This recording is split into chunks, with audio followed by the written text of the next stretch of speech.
మొదటి మాట, యెహోవాను స్తుతించుట వలన నీ స్థితిగతులు మారిపోతాయి. యెహోవాను స్తుతించాలి అని మనం నేర్చుకున్నాం.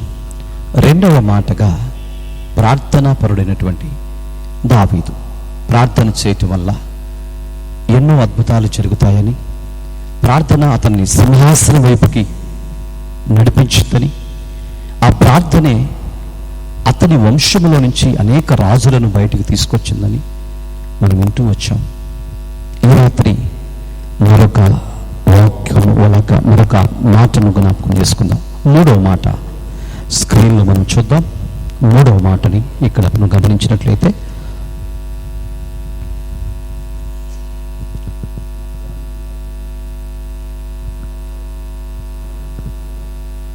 మూడవ మాట దావీదునకు ఉన్నటువంటి ఓ ప్రత్యేకమైనటువంటి స్వభావము ఏమిటయ్యా అంటే, తగ్గింపు స్వభావము కలిగినటువంటి వాడు దావీదు. చెప్పండి, దావీదుకు ఉన్నటువంటి మూడవ మాట తగ్గింపు జీవితము కలిగిన వాడు. అందరు చెప్పండి, తగ్గింపు స్వభావము కలిగిన వాడు. ఈ రాత్రి దేవుని మాటలు వింటున్న ప్రియ సహోదరి సహోదరుడా, అసలు మనిషి జీవితంలో ఉండవలసింది ఏమిటయ్యా అంటే తగ్గింపు జీవితమే. మనిషి జీవితంలో అనుభవించవలసింది ఏంటంటే ఆ తగ్గింపు జీవితమే. కానీ ఈరోజు మనిషి జీవితంలో ఉంటుంది ఏమిటంటే తగ్గింపు లేని స్వభావం అండి. ఎవరు కూడా తను తగ్గించుకోరు. ఎప్పుడు చూసినా తనను తాను గౌరవించుకుంటూ, తను తాను మెప్పు పొందుతూ, తనకు పేరు తెచ్చుకోవాలని చూస్తూ ఉంటారు. అది దేవుని చట్ట ప్రకారం విరోధం. ప్రియుల, మనిషి అన్న ఆ వ్యక్తి ఎప్పుడు తగ్గించుకుంటూనే ఉండాలి. గతంలో మీకు జ్ఞాపకం చేస్తూ వచ్చాను. అవ్వ ఆదాము ఆ పండు తినడానికి గల కారణం ఏమిటి? అవ్వ ఆదాములు ఆ పండు తినడానికి గల కారణం ఏమిటంటే, మీరు ఈ పండు తినమున నిశ్చయముగా దేవతలలో ఉంటారు అని చెప్పింది. అంటే దేవునితో పాటు మీకు ఆధిపత్యం వస్తుంది, అధికారం వస్తుంది, దేవుడు మీరు ఈక్వల్గా ఉంటారు అని చెప్పారు. ఆ మాటకు ఏం కోరుకుంది? తను ఆధిపత్యాన్ని కోరుకుంది. అంటే తగ్గింపు జీవితాన్ని కోరుకోలేదండి. ప్రతి చల్లపూట ఆయన వారిని దర్శించడానికి వచ్చినప్పుడు, పిలిచినప్పుడు వాళ్ళిద్దరు పరిగెత్తుకుంటూ వెళ్ళేవాళ్ళు, దేవునితో సహవాసం చేసేవాళ్ళు. కానీ ఆయన మమ్మల్ని పిలవటం ఏంటి? ఆయన పిలిచినప్పుడు మేము వెళ్ళటం ఏంటి? ఇదొద్దు, ఆయన మేము సమానముగా ఉండాలని అనుకున్నారు. అనుకుని ఆ పండు జోలికి వెళ్ళారు. తర్వాత జరిగిన సంగతి మనందరికీ తెలుసు. కొండనాలికి పోతే వందనాలికి కూడా పోయిందని. దేవునికి మహిమ కలుగును గాక.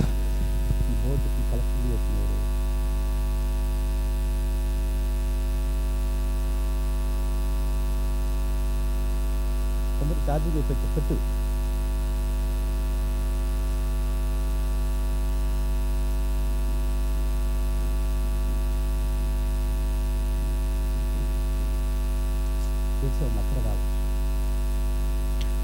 ఓ చిన్న పల్లవట్లండి.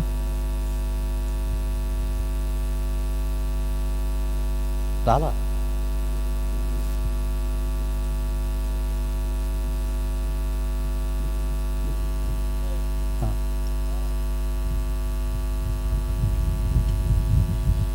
అక్కడ ఆ అమ్మాయి డ్రమ్ కూడా చూడు.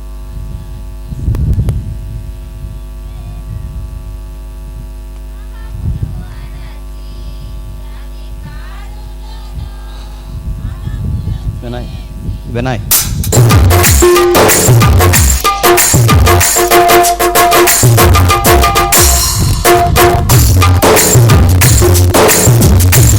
అంటారు.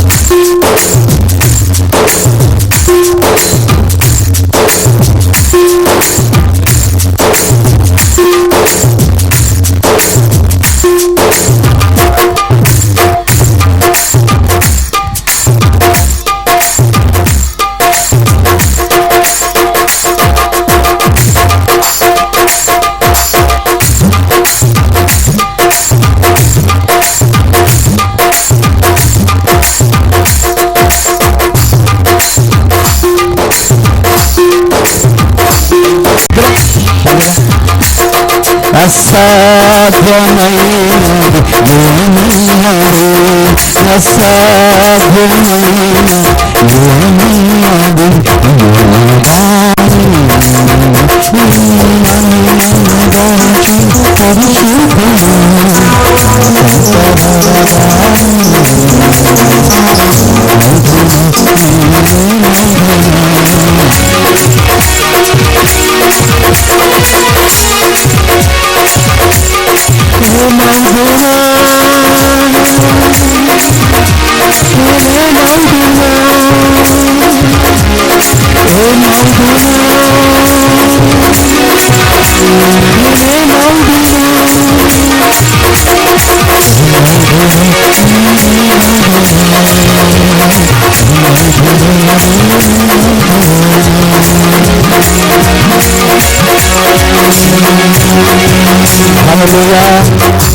రాత్రి పరిశుద్ధాత్మ దేవుడు రవితో మాట్లాడి ఒక మంచి స్వభావాన్ని ఇచ్చినందుకు 2 చేతులు పక్కెత్తి ప్రభుని స్తుతిద్దాం. అలాగే చప్పలు కొడుతూ దేవుని స్తుతిద్దాం. అలాగే బిడ్డ చిరునవ్వుతో ఎప్పుడు దేవుని స్తుతించును గాక. దావీదులో ఉన్నటువంటి ఈ 3వ స్వభావం నిజంగా మాటలో చెప్పలేమండి. ఏదో చెప్తారు, అన్నీ ఉన్న స్థితిలో ఉన్నారండి. ఓ దినాన 2 తుమ్మ చెట్లు పోటీ పడ్డాయంట. ఓ తుమ్మ చెట్టు ఏమో వంకరగా ఉందంట, ఓ చెట్టు ఏమో తిన్నగా ఉందంట. ఆ 2 చెట్లని కోసారు. కోసిన తర్వాత చెక్కలు తీయటానికి అడితికి తీసుకెళ్లారు. రెండింటిని ప్రక్క ప్రక్కన పెట్టారు. ప్రక్కకు పెడితే తిన్నగా ఉన్నటువంటి ఆ మొద్దు ఆ ప్రక్కనున్న మొద్దుని అంటుందంట, ఈ ముఖం చూసుకున్నావా, నువ్వు చూసుకున్నావు ఒకసారి, నీ బతుకెంత వంకరగా ఉందో చూసుకున్నావా, నేను చూడు ఎంత తిన్నగా ఉన్నాను, నేను చూడు ఎంత చక్కగా ఉన్నాను, నువ్వు నా పక్కన పెట్టాను కూడా నువ్వు పనికిరావు, నువ్వు చూస్తుంటే నాకు అసహ్యం వేస్తుందని చాలా బాగా మాట్లాడిందంట. మాట్లాడుతుంటే చాలా చాలా వేదన పడిందంట. ఎవరు అమ్మా, ఎవరు? వంకర మొద్దు. బాధపడుతూ ఉన్నప్పుడు దాన్ని కోయటానికి ఓ వ్యక్తి వచ్చాడు. ఫస్ట్ వంకర మొద్దు తీసుకెళ్ళి ఆ కోసే అడితి మీద మిషన్ మీద పెట్టి తిన్న కట్ చేశాడు, దాన్ని పక్కన పెట్టాడు. అటు తిన్న కట్ చేశాడు, ప్రక్కన పెట్టాడు. మళ్ళీ మరొక సైడ్ 4 సైడ్లు కట్ చేస్తే మధ్యలో వచ్చిన ఆ చక్కటి ముక్క మాత్రం ఉంది. 3 ముక్కలైంది. 3 చెక్కలు వచ్చినాయి, ఆ ప్రక్కన పెట్టేశారు. 3 చెక్కలు వచ్చినాయి, ప్రక్కన పెట్టారు. అంతకుముందు ఇటు పైన క్రింద అటు ఇటు 4 చోట్ల కట్ చేస్తారు. అంటే 8 సార్లు దీన్ని కట్ చేశారు, ప్రక్కన పెట్టారు. ఇప్పుడు ఈ మంచి ముద్దను తీసుకెళ్ళి మిషన్ మీద పెట్టి సైడ్గా తీశారు. దీనికి కూడా 4 పక్కలు కట్ చేశారు. కట్ చేసి ఒక చెక్క తీస్తుంటే 16 చెక్కలైంది. ఇది ఇందాకడిదేమో 8 చెక్కలైంది, ఇప్పుడు ఇది 16 చెక్కలైంది. ఈ ప్రక్కన ఉన్నటువంటి ఈ వంకరున్న మొద్దు అంటుంది, చక్కగా ఉన్నానన్నావే, చక్కగా పాడుతానన్నావే, నా గొంతే కోయిల గొంతు అన్నావే, కోసారా నిన్ను ఎన్నిసార్లు? ఆ రంపం కిందకి వెళ్తుంటే గుండె దడదడ కొట్టుకుంటుందంట. ఇంకో మొక్కు వచ్చింది కొయ్యండి, ఇంకొక మొక్కు వచ్చింది కొయ్యండి, ఇంకొక మొక్కు వచ్చింది. ప్రతి ఒక్కళ్ళు దేవునికి స్తోత్రం కోపిస్తున్నారట. అంటే ఒకవేళ నీ అందాన్ని చూసి మోసపోతున్నావేమో, నీకున్న జ్ఞానాన్ని బట్టి ముడిసిపెడుతున్నావేమో, నీకున్న అందాన్ని బట్టి ముడిసిపెడుతున్నావేమో. ఒక రోజు ఆగిపోతాయి, అవి నీ నుండి దూరం అయిపోతావు. ఆ రోజు నువ్వు ఒంటరివే, నిన్ను పట్టించుకున్న నాదుడు కూడా నీకు అర్థం కావట్లేదు. సమయం ఉన్నప్పుడే, వయసు ఉన్నప్పుడే, బలం ఉన్నప్పుడే దేవుని వైపు చూడు. దేవుని కాదని, దేవుని వాక్యానికి విరోధంగా నువ్వు నడుచుకున్నట్లయితే వంకర ముద్దు సామెత అయిపోయింది ప్రియులరా. ఆ మిషన్ అంటే తెలుసండి, వాక్యం అనే ముద్దు చేత, వాక్యం అనే రంపము చేత ప్రతి ముద్దు కోయబడాలి. తుమ్మ చెట్టు దాని ముద్దును కోసి, దాని చెక్కలు తీసి, దానిపైన బంగారపు రేకును పొదిగించి మందసాన్ని చేయించారు ప్రియులరా. ఈరోజు దేవుని మోసే మందసంగా ఉండాలని ప్రభు కోరుకుంటుంటే మందసానికి పక్కగా నీ ఉండాలని కోరుకుంటున్నావు. మందసమా నీ జీవితంలో దేవునికి వ్యతిరేకమైన కార్యమా నీ జీవితంలో జరుగుతుంది? ఆలోచన చేయండి ప్రియులారా. దావీదు మహారాజు మందసాన్ని మోయటానికి సిద్ధపడ్డాడు. ఎందుకంటే ఆయనకి స్తుతించే మనస్సు ఉంది. ఎందుకంటే ప్రార్థనాపరుడైన.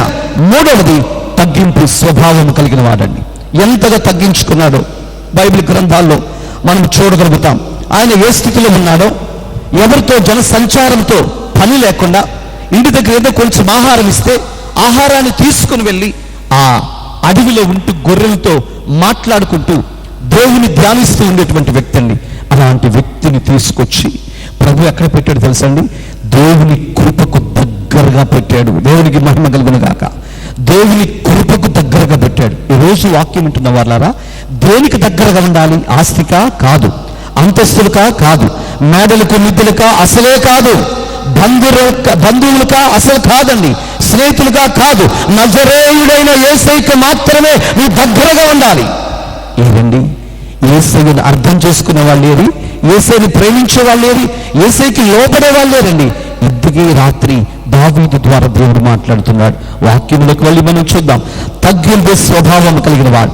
చదువుదామా? సమూయేలు మొదటి గ్రంథం 17కు ఏలీయాబునకు వినబడగా ఏలీయాబునకు దావీదు మీద ఎక్కడికి వచ్చితివి?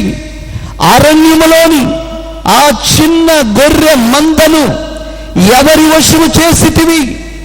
నీ గర్వమును, నీ హృదయము చెడుతనమును నేను ఎరుగుదును. ఎవరంటున్నారంట తెలుసండి?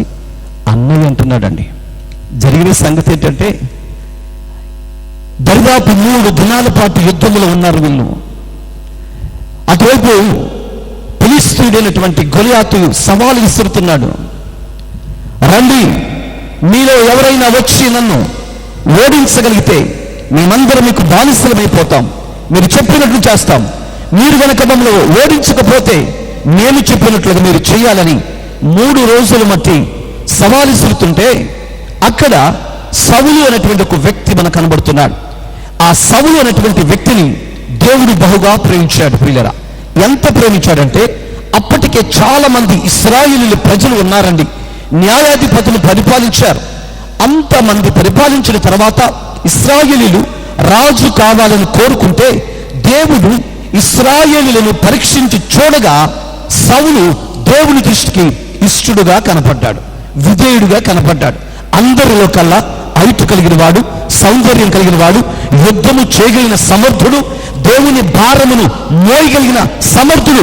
అందుకనే సౌలును దేవుడు నమ్మాడు. సౌలు మీద దేవుడు మనసుంచాడు. చివరికి ఏం జరిగిందో తెలుసా?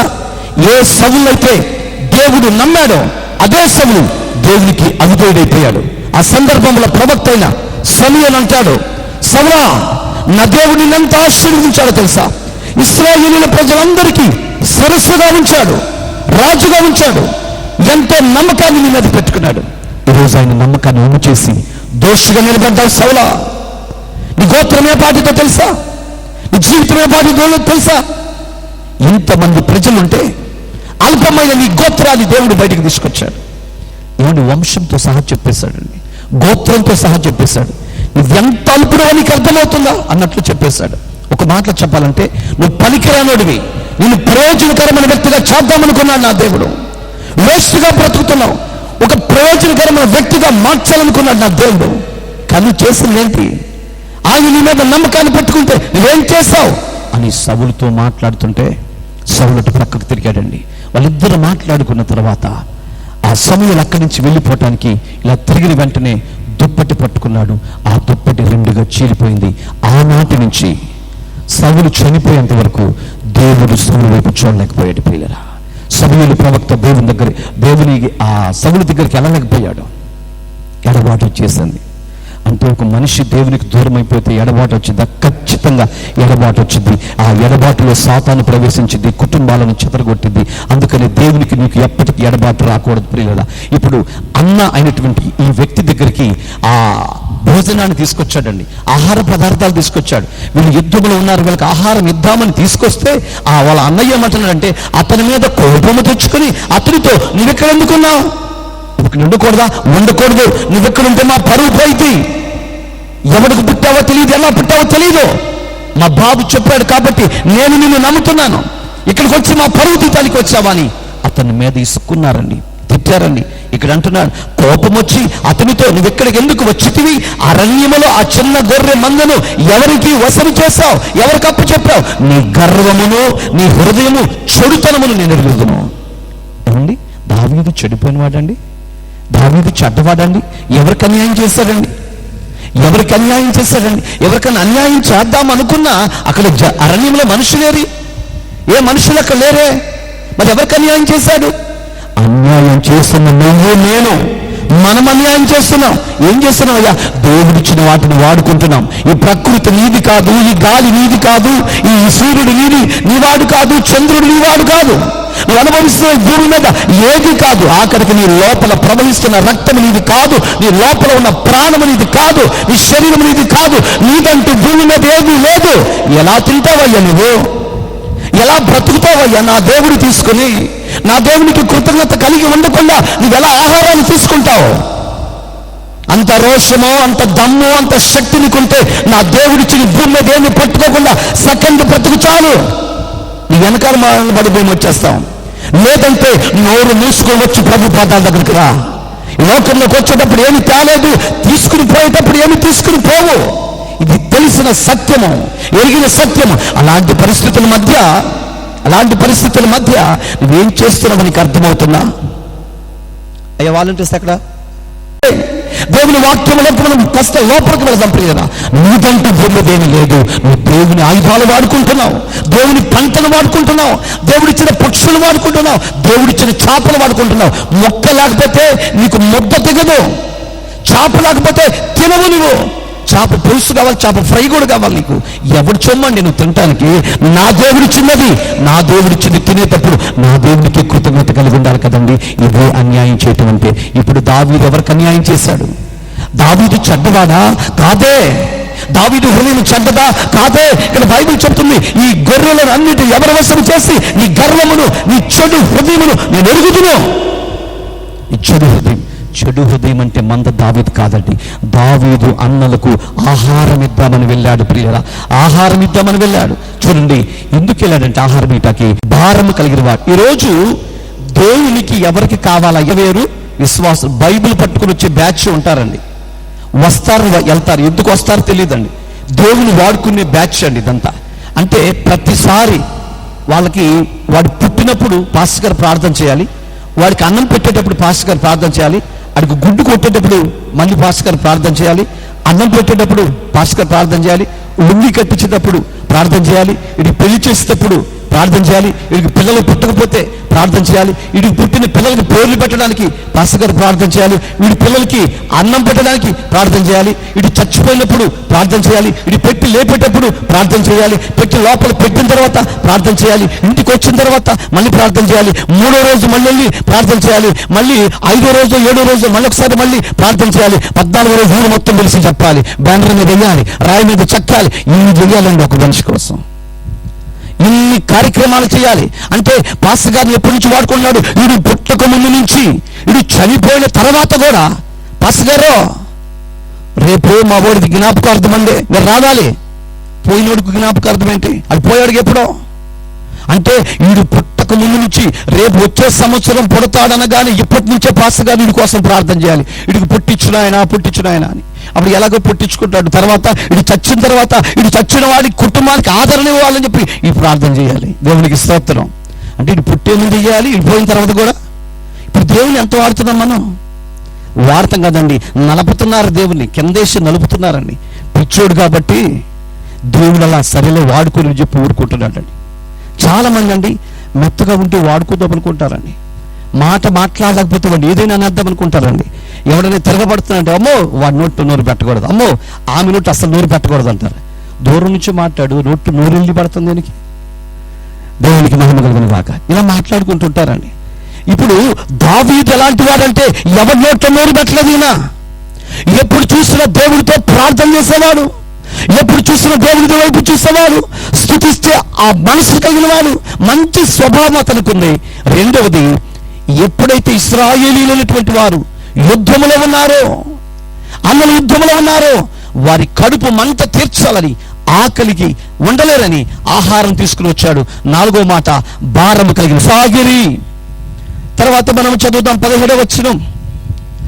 యెషయి తన కుమారుడైన దావీదును పిలిచి, నీ సహోదరులు కొరకు చేయించిన వేయించిన గోధుమలలో ఒక తూమెడు ఈ 10 రొట్టెలను తీసుకుని దండులో నిన్న నీ సహోదరులకు త్వరగా పొమ్ము. మరియు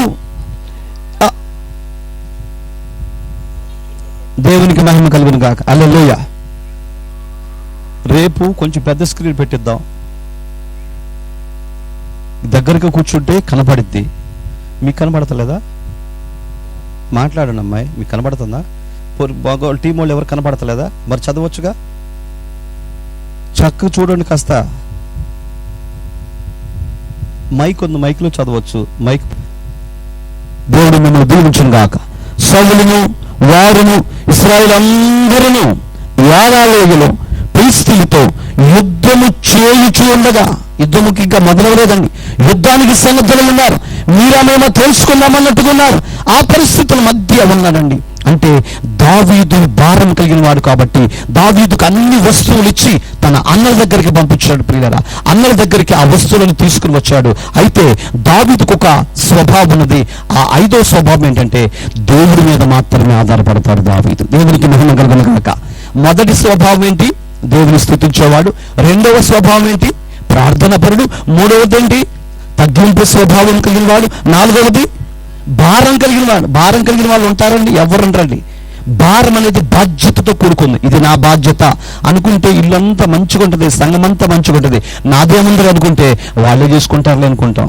ఇప్పుడు భారం, బాధ్యత చాలా ప్రాముఖ్యం. ఒక కుటుంబం పైన భర్తకు బాధ్యత ఉండాలి, భార్యకు బాధ్యత ఉండాలి. అప్పుడే కుటుంబం కట్టుబడుతుంది. నాకెందుకులే, ఆయన చేస్తున్నాడు, నేను ఖర్చు పెడతానని అనుకున్నాం అనుకోండి, ఆ కుటుంబం గాలికి కొట్టుకుపోయింది, ఉండదు ఎంతో కాలం. మధ్యలో పెద్ద మనుషులు, రాజకీయ నాయకులు, వాళ్ళు ఇల్లు రావాల్సి వచ్చింది. అందుకనే ప్రతి కుటుంబంలో ప్రతి పురుషుడు, ప్రతి స్త్రీ భారము, రెండవది బాధ్యత కలిగి ఉండాలి. ఇది నా కుటుంబము అని సుస్పష్టంగా చెప్తున్నాడు. ఆయన ఏంటంటే దేవుని పైన ఆధారపడిన వాడు. ఎక్కడ ఆధారపడ్డాడు చెప్పండి? ఈరోజు ప్రియ దేవుని సంఘమా, దేవుని పిల్లలారా, ఎవరి మీద మనం ఆధారపడుతున్నాం? దావీదు దేవుని మీద ఆధారపడడం వల్ల ఏం జరిగిందో చూద్దాం. ఆధారపడకపోతే ఏం జరుగుతుంది? సౌలు దేవుని మీద ఆధారపడలేదండి. తనను తాను నమ్ముకున్నాడు, అబద్ధం చెప్పాడు, ఒప్పుకోలేదు, దేవునికి అవిధేయతగా నిలిచిపోయాడు. ఆ కృప దేవుడు సౌలు దగ్గర నుంచి తీసేసి దావీదుకి ఇచ్చాడు. ఇప్పుడు దావీదు దగ్గరికి వస్తే దావీదైతే నిజంగా దేవుని మీద ఆధారపడ్డాడు. చూడ, ఇతను దేవుడు అభిషేకించాడండి. మొట్టమొదటి రాజుగా దేవుడు అభిషేకించాడు. ఎంత అభిషేకించాడంటే 40 సంవత్సరాల పాటు సుదీర్ఘముగా దేవుని యొక్క రాజ్యాన్ని పరిపాలించడానికి ఎన్నో మందికి దేవుడు జ్ఞానం ఇస్తాడు, తెలివిస్తాడు, మంచిగా బ్రతుకుతారు. కానీ దేవునికి ఉపయోగపడరండి. దేవునికి ఉపయోగపడని తెలివి పాతయ్యా ఎందుకు ఉపయోగపడింది? దేవునికి పనికిరాని జ్ఞానం ఎందుకు? ప్రపంచానికి ఏమైనా పనికొచ్చిందా? ఏమైనా నీ సాధించగలుగుతావా? ఏమి సాధించలేవు. నీ వల్ల నీ కుటుంబం, నీ పిల్లలు, నీ వంశం వాళ్ళందరూ తొలగించుకోవడం తప్ప ఏమనుందా? ఏమి లేదండి. అంటే ఒక మనుషుడు భూమి మీద పుట్టాడంటే ఆ మనిషి తన కుటుంబానికి, తన భార్యకు, తన పిల్లలకు, తన వంశానికి సహాయపడే వ్యక్తిగాని ఉండాలి. అంటారు కుక్కకి విశ్వాసం ఉండదన్న ఉండిద్దని మొత్తాన్ని చెప్తారు. ఏదన్నా కానీ కుక్కకి విశ్వాసం 4 మెతుకులు పెడితే చాలండి. ఇంటిని కాపాడుకుంటూ యజమానులు కాపాడుకుంటుంది. ఎంత చక్కగా డ్యూటీ చేసేద్దో, ఎంత తెలివిగిన కుక్కండి. కుక్కను మనం చీపో అని ఎన్నోసార్లు తిడుతూ ఉంటాం, కొడుతూ ఉంటాం. కానీ తన స్వభావాన్ని మార్చుకోదండి. దేవుడు ఏ మంచి స్వభావాన్ని ఇచ్చాడో అదే స్వభావాన్ని చచ్చేంత వరకు మెయింటెనెన్స్ చేస్తూ ఉంటుంది. నీ జ్ఞానమే దేనికి పనికి రాకుండా ఉన్నాయి, నీ తెలివే దేనికి పనికి రాకుండా ఉన్నాయి. ఉపయోగం లేని వస్తువు ఇంట్లో ఉన్నా వీధిలో ఉన్నా ఒకటే, ఉపయోగం లేని మనిషి ఊరిలో ఉన్నా ఊరు అవకాశం ఒకటే, ఇంటికి సమాజానికి పనికిరాని వ్యక్తి దేశంలో ఉన్న అస్సాంలో ఉన్న ఒకటే. కాబట్టి పొద్దున్న టికెట్ కొట్టించి అస్సాం వెళ్ళాలనుకున్న వాళ్ళు వెళ్ళిపోయండి. దేవుడు మిమ్మల్ని దీవించును కాక. క్రీస్తు అప్పటికే మనకు కనబడుతున్నాడు. గొప్ప వ్యక్తిగా దేవుడు ఊరించాడు, మంచోడుగా పెట్టాడు, జ్ఞానం ఇచ్చాడు, తెలివిచ్చాడు, తెలివితేటలు ఇచ్చాడు. తీరా ఏం చేశాడు చూశారండి? చాలా బాధ కలిగించుకున్నాడు, దేవునికి దూరం అయిపోయాడు, అభిషేకాన్ని పొంది ఆ అభిషేకాన్ని పోగొట్టుకున్నట్టుగా చూస్తున్నాం. తర్వాత దావీదు జీవము కలిగిన దేవుని సైన్యమును, ఇక్కడ జరుగుతున్నటువంటి పరిణామం అంతా దావీదు తెలుసుకున్నాడు. అన్నను కోప్పడ్డా, ఇంకా వేరే వాళ్ళు కోప్పడ్డా, దావీదు తెలుసుకున్నాడు. తెలుసుకుని తన కర్తవ్యాన్ని జ్ఞాపకం చేసుకున్నాడు. పిల్లరా, ఇప్పటి వరకు నేను గొర్రెలను మాత్రమే కాపలా కాసుకుంటూ వచ్చాను. ఇప్పుడు గొర్రెలు కాదు, దేవుని ప్రజలైన ఇశ్రాయేలులను కాపాడే ఒక నాయకుడిగా ఉండాలి, కాపాడే ఒక బాధ్యత కలిగిన పౌరుడిగా నేను ఉండాలి అనుకు. పరిస్థితులు చూసి ప్రభావితమయ్యే వాళ్ళు తక్కువ మంది అండి. అర్థమవుతుందండి? పరిస్థితులు చూసి ప్రభావితమయ్యాడు ఆయన. అక్కడ జరుగుతున్న పరిస్థితులు చూసి సౌలు రాజు సైతము బాధపడుతూ వణికిపోతూ లోపల కూర్చుంటే ఆయన ప్రభావితమయ్యాడు.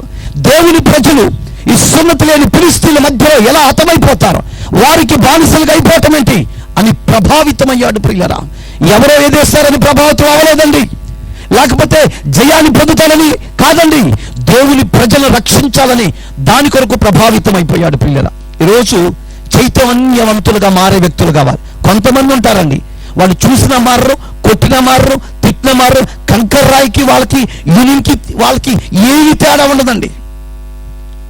మట్టిలో నుంచి దేవుడు తీసేట్ట పెట్టాడో ఇప్పటి వరకు వాళ్ళ ముఖం అంతే. వాళ్ళ ముఖంలో నవ్వు కనపడదు, సంతోషం కనపడదు, భారం కనపడదు, బాధ్యత కనపడుతుంది. అసలు ఎందుకు ఉంటున్నారో కూడా అర్థం కాదండి. ఇట్లాంటి జీవితం ఆ ప్రభు కోరుకుంటుంది కాదండి, ప్రభావితమయ్యే జీవితాన్ని కోరుకుంటున్నాడు. దాన్నే మరొక భాషలో రూపాంతరమయ్యే జీవితాన్ని కావాలని ప్రభు చెప్తున్నాడు. ఉచ్చంతిత్తనాన్ని తీసుకుని వెళ్ళి భూమిలో పెడితే 3 రోజులు దాటిన తర్వాత తన స్వభావాన్ని మార్చుకుంటుంది, తన దేహాన్ని మార్చుకుంటుంది, తన స్థితిగతిని మార్చుకుంటుంది, రూపాంతరం చెందింది. ప్రియులారా, నేను 3 రోజులు కదా, 6 రోజులకి కాక లోపలికి పెట్టిన శరీరం కంపు కొట్టడమే తప్ప నీ స్వభావం మారదు, నీ ఆలోచన మారదు, ప్రభావితం కాలేదు అంటే మనకు అర్థమవుతుంది మన జీవితం ఎంత దైనికంగా ఉందో, ఎంత బాధకరంగా ఉందో. వాక్యం ఎప్పుడు కూడా ప్రతికూలంగా ఉంటుంది ప్రియులారా, అనుకూలంగా ఎప్పుడు ఉండదు. వాక్యం అంటే రెండించలు కలిగిన ఖడ్గము, అది గుండెలను గుచ్చిద్ది, కీళ్లను ప్రాణాత్మలను విభజించబట్టుకు దూరుచు హృదయం యొక్క తలంపులను శోధిస్తుంది. శోధించేదే దేవుని వాక్యం, బాధించేదే దేవుని వాక్యం, నిన్నుగా నిలబెట్టేదే వాక్యం. ఈ రాత్రి వాక్యం ఉంటున్న నీకు బాధ కలగచ్చు, అవి నీకు బాధ కలిగింది, ఎందుకంటే ఇది దేవుని వాక్యం, ఇది ఖడ్గము కాబట్టి. లేదమ్మా, దేవుడు మిమ్మల్ని దీవిస్తాడమ్మా, దేవుడు మిమ్మల్ని ఆశీర్వదిస్తాడమ్మా, నువ్వు ఎలా అయినా ఉండు అని చెప్పేసి నేను ముగించాను అనుకోండి, అదంతా ఒట్టిదే, నమ్మొద్దు, మోసం అది నమ్మొద్దు. దేవుడు నిన్ను ఆశీర్వదించాలంటే నీకంటూ ఒక అవకాశం, నీకంటూ ఒక అధికారం, నీకంటూ ఒక అర్హత ఉండాలి పిల్లరా. అదే ఈ రాత్రి చెప్తున్నా, ఆ అర్హత దావీదులో ఉంది, మరి నీలో ఉందా? ఈ రాత్రి ప్రశ్న వేసుకోవాల్సిన అవసరం మనకుంది.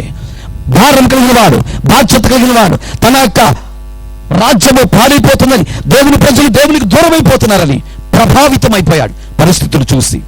కొంతమంది పరిస్థితులు చూసి ప్రభావితం అవుతారు, కొంతమంది చూసి కూడా నాకెందుకు లేని పట్టినట్టుగా ఉండేవాళ్ళు కొంతమంది ఉంటారండి. పరిస్థితి మీకు అర్థం కావటం లేదా? నా యేసుక్రీస్తు ప్రభువారు లోకానికి వచ్చి ఎంతగా నలగొట్టబడ్డాడో, ఎంత శ్రమను ఉంచాడు, ఎంత బాధను ఉంచాడు, నీ కొరకు ఆఖరి రక్తమట్టి వరకు కార్చిన ఆయనను చూసిన తర్వాత కూడా ప్రభావితం కాలేదు అంటే నీ జీవితం ఎలా ఉందో ఈ రాత్రి ఆలోచన చేసుకోండి. నీ కొరకు ఎంత రక్తాన్ని కార్చాడు, 6.5 లీటర్ల రక్తం నీ కొరకే కార్చాడు ఆయన. 5,153 గాయాలు నీ కొరకే అనుభవించాడు ఆయన. ఇన్ని చిత్రవజలు అనుభవించి 16 ముళ్ళు డైరెక్ట్గా తల్ల ఇక్కుని పోతే, కొడబెట్టి కొట్టబడితే, నాగుని చాలవలు ఊపంతా దున్నబడితే, కలబడి శిలువలో 3 మేకల మధ్య రెక్కలు పడరెక్కలు ఈడ్చి లాగి మేకులు కొడితే వీరందరూ క్షమించమని ప్రార్థన చేసిన ఏకైక వ్యక్తి నా దేవుడండి. ఆయన స్థితి నీకు అర్థం కావట్లేదు, ఆయన చూసిన తర్వాత కూడా నువ్వు ప్రభావితం కాలేకపోతున్నావు. కానీ దావీదు ప్రభావితమయ్యాడు, పరిస్థితులు చూశాడు. సున్నతి లేని ఫిలిష్తీయులు ఇలా కేకలు వేస్తున్నారని చెప్పి ప్రభావితమయ్యాడు. అతను చూస్తే చిన్నవాడు, యుద్ధం చేసిన వాడు కాదు. అయినప్పటికీ కూడా తను అంటున్నాడు, దావీదు జీవము కలిగిన దేవుని సైన్యమును తిరస్కరించుటకు ఈ సున్నతి లేని ఫిలిస్తీయుడు ఎంతటి వాడు, వాణ్ణి చంపి ఇశ్రాయేలీల నుండి సున్నతి లేని ఈ ఈ ఫిలిస్తీయుడు, సున్నతి లేని ఫిలిస్తీయుడు అంటే సున్నతి కలిగిన వాళ్ళెవరు? సున్నతి కలిగిన వాళ్ళెవరు? ఇశ్రాయేలీలు. అంటే తన ప్రజలను గొప్ప చేసుకుంటున్నాడండి. నా ప్రజలు ఎవరో తెలుసా? దేవుని రక్తం చేత కడగబడి కొనబడినటువంటి వారు. నా ప్రజలు దేవుని చేత ఎన్నుకోబడి వాళ్ళు, క్రీస్తు రక్తం ఇచ్చి సంపాదించుకోబడిన దేవుని సంఘం అది. ఆ సంఘానికి విలువిస్తున్నాడు. కానీ నీ సంఘానికి నువ్వే విలువ ఇవ్వటం లేదు. నీ ప్రజలు నువ్వే గౌరవించటం లేదు. నీ కుటుంబంలో ఉన్న నీ పిల్లలను, నీ భార్యను, నీ భర్తను, నీ తోబుట్టిన వాళ్ళని నీకు నువ్వే గౌరవించుకోవట్లేదు. నువ్వంటే వాళ్ళు అసహించుకుంటున్నావు. అంటే దావీదుకి నీకు ఎంత తేడా ఉందంటే చాలా తేడా ఉందండి. దావీదు ఎంత చక్కగా చెబుతాడు, నా ప్రజలు ఉన్నారే వీళ్ళెవరంట? సున్నతికి ఎన్నుకోబడ్డావు, ఏర్పరచబడ్డావు, క్రీస్తు రక్తంలో కడగబడిన వ్యక్తివి నువ్వు. దేవునికి విధేయత చూపించిన వ్యక్తిగా నీవు ఉండాలి. భారభరితమైన ప్రభావితమై ప్రభు పరిచర్య కొరకు మనం పరుగులు తీసే వ్యక్తులుగా ఉండాలి. చదువుదామా మాట. ఫిలిస్తీయుడు ఎంతటి వాడు? వానిని చంపి ఏం చేస్తారంటండి? వానిని చంపి చంపేస్తా. గొర్రెపే కూడా తెగదు నీకు. నీ మొఖం నువ్వు మాటలు చెప్పు, కోటలు దాటిపోతాయి. అంటే ఓ గొర్రెను పట్టుకొని దాన్ని చంపి దాన్ని పేగులు కొయ్యాలంటే మినిమం 20 ఏళ్ళు కట్టాలి. ఓ గొర్రె జోలికి వెళ్ళాలంటే మన దగ్గర డబ్బులు లేవు కాబట్టి గొర్రెపే కూడా తెగదంటారు. అది విషయం. దేవునికి మహిమ కలుగును గాక. నీ వల్ల ఏం కాదు, కానీ చంపేస్తా.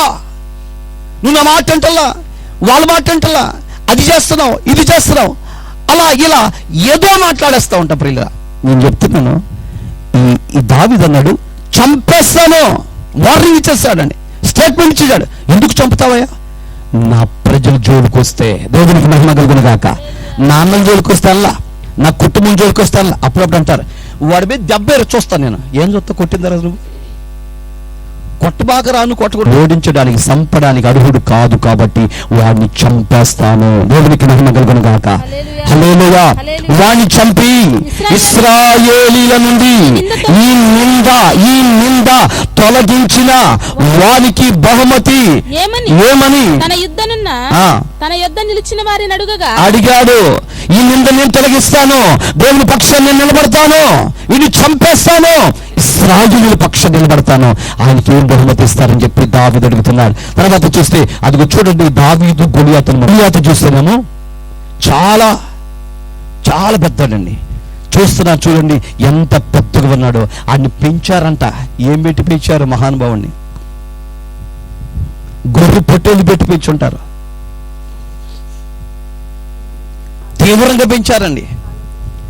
అసలు పెంచడానికి గల కారణం ఏంటి చెప్తారా మీరు ఎవరన్నా? గొలియాతును అలాగూ తయారు చేయడానికి కారణం ఏంటి? ఇశ్రాయేలీలు. సంసోన్ అండి. సంసోన్లో ఒకడు వచ్చాడురా బాబు. ఏం చేశాడయ్యా? పచ్చి గాడిద ఎముకలు తీసుకుని కథం చేశాడు. మామూలు కాదాడు. వాడి దగ్గర ఎటువంటి వ్యక్తులైనా ఒకసారి 3000 మంది పోయాం, మా వల్ల కాదు, తిరిగి వచ్చాం. మామూలు కాదైనా 300 నక్కలు పట్టుకున్నటువంటి నక్కల జుట్టు ఆయన. దేవునికి మహిమ కలుగును గాక. 300 నక్కలు కాదు కదా, ఒక కుక్క కూడా పట్టుకోలేం మన వల్ల కాదండి. 300 నక్కలు పట్టుకుని ఒకదానితో ఒకటి కట్టి దాని మధ్యలో దివిటి పెట్టి పొలాల మీదకు వదిలితే అబ్బా, దేవునికి మహిమ కలుగును గాక. హల్లెలూయా. అందుకోసం ఇట్లాంటి జయించాలంటే మనంటి దేవుడి దగ్గర ఒకడు ఉండాలని చెప్పి పెంచారండి. ఒక అజానుభావులు పెంచారండి. రోజు మరి చికెన్ పెట్టారో, మటన్ పెట్టారో, చేపలు పెట్టారో నాకైతే తెలియదు, కానీ వాడిని మొత్తానికి పెద్ద మనిషిని చూస్తే చాలు అట్ట పెంచేశారండి. కొన్ని సందర్భాల్లో ఆయా ప్రాంతాలకు వెళ్తుంటే ప్రార్థన చేయండి గారు అని వచ్చి నుంచుంటారు. ఆయన చూస్తే ఎట్లా చేయాలి చచ్చింది నాకంటే ఎంత ఉంటాడు, మనిషి చూస్తే అట్టుంటాడు. ఆడి దగ్గర చూస్తే దుర్వాసన. దగ్గరికి పోయి చేయాలా, దూరంగా పోయి చేయాలి. దూరం చేయబోద్దామంటే చెయ్యి అందదు, దగ్గరికి పోతేనే దగ్గర వాసన. ఎప్పుడు ముగించాలా అని చూస్తూ ఉంటాం. ఆడేమో అయ్యా నా కోసం ప్రార్థన చేయడా. ఇటు చూస్తే అజానుభావుడు అండి. పెరగతాకి తాడు చెట్టులాగా పెరుగుతారండి. రోడ్లు అడ్డంగా తాడు చెట్టులాగా పెరుగుతారు. ఉపయోగం సపయోగం ఉండదు. ఆ ముంచుకాయలను కోసుకుంటారా? ఇది కాయగా చెట్టు కాదండి, ఇది అడ్డంగా ఉండేది తాడి చెట్టు. ఇది ఎవరన్నా ఇసుక తెచ్చుకుంటాకి వెళ్ళాడనుకోండి, ఎక్కడి తాడి చెట్టు మీద పడిద్దని దాని చూసి భయపడి చత్తమే. భయపడి పెట్టే చెట్టు అండి ఇది. ఉపయోగం లేని చెట్టు ఏం చేసేది? భయపెట్టి చంపిద్ది అంతే. నీళ్లు పోతా ఉంటాయి, నీళ్లు వరవడి వస్తూ ఉంటుంది, కదలదే, చలనం ఉంటే ఈ చెట్టుకి దిట్టంగా నుంచి చూస్తూ ఉంటుంది.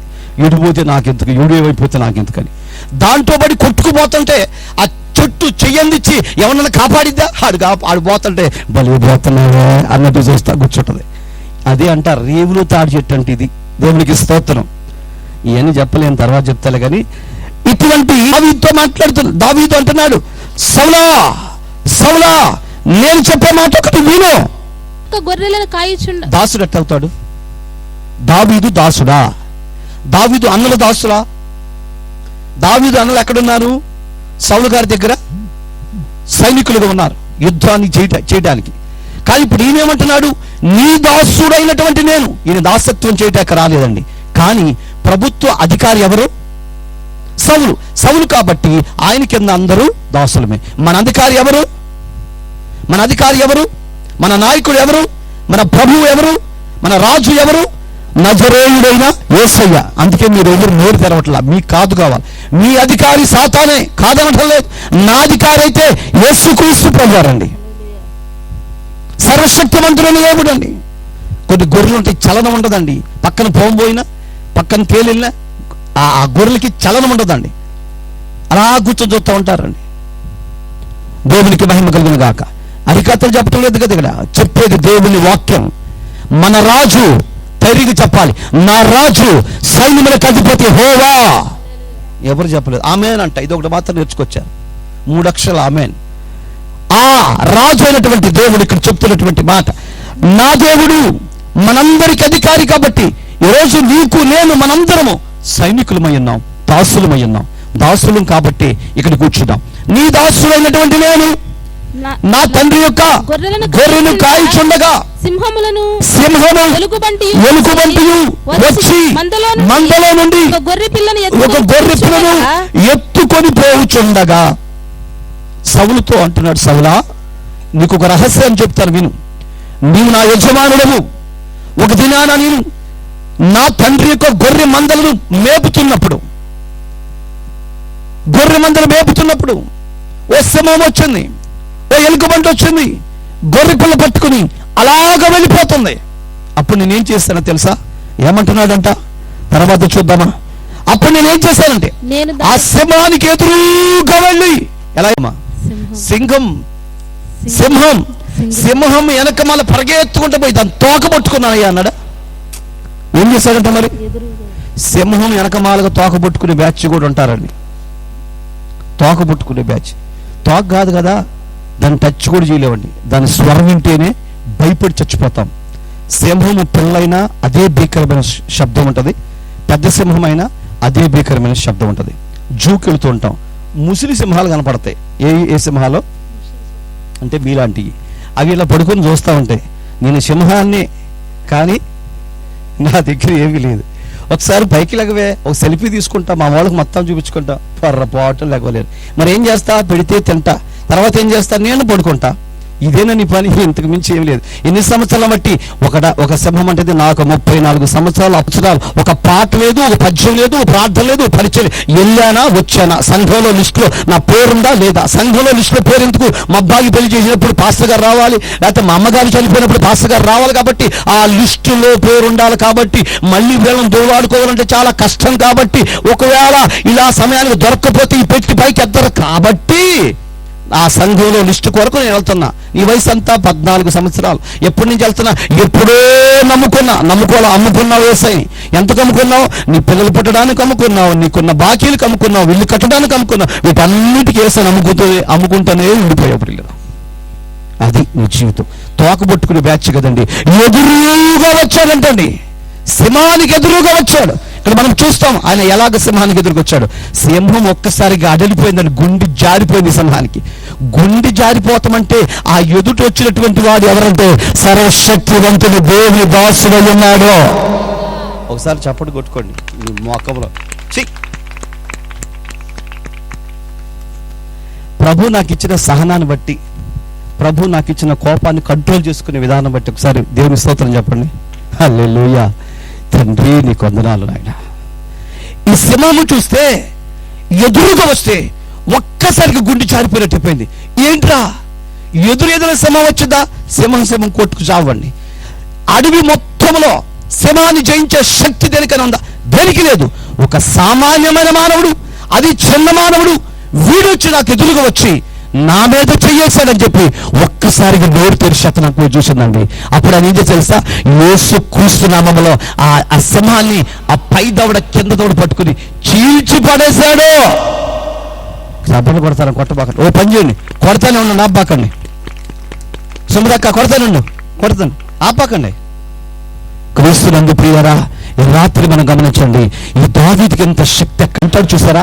నా తండ్రి గొర్రెలు కాపలా కాస్తున్నప్పుడు సింహం వచ్చి ఎత్తుకెళ్తే ఇదిగో నా దేవుడు ఏం చేశాడంట, ఆ సింహము బారి నుంచి, సింహము నోటు నుంచి బయటికి తీసుకొచ్చాడు. తర్వాత వచ్చిన చదువుదామా. నేను దానిని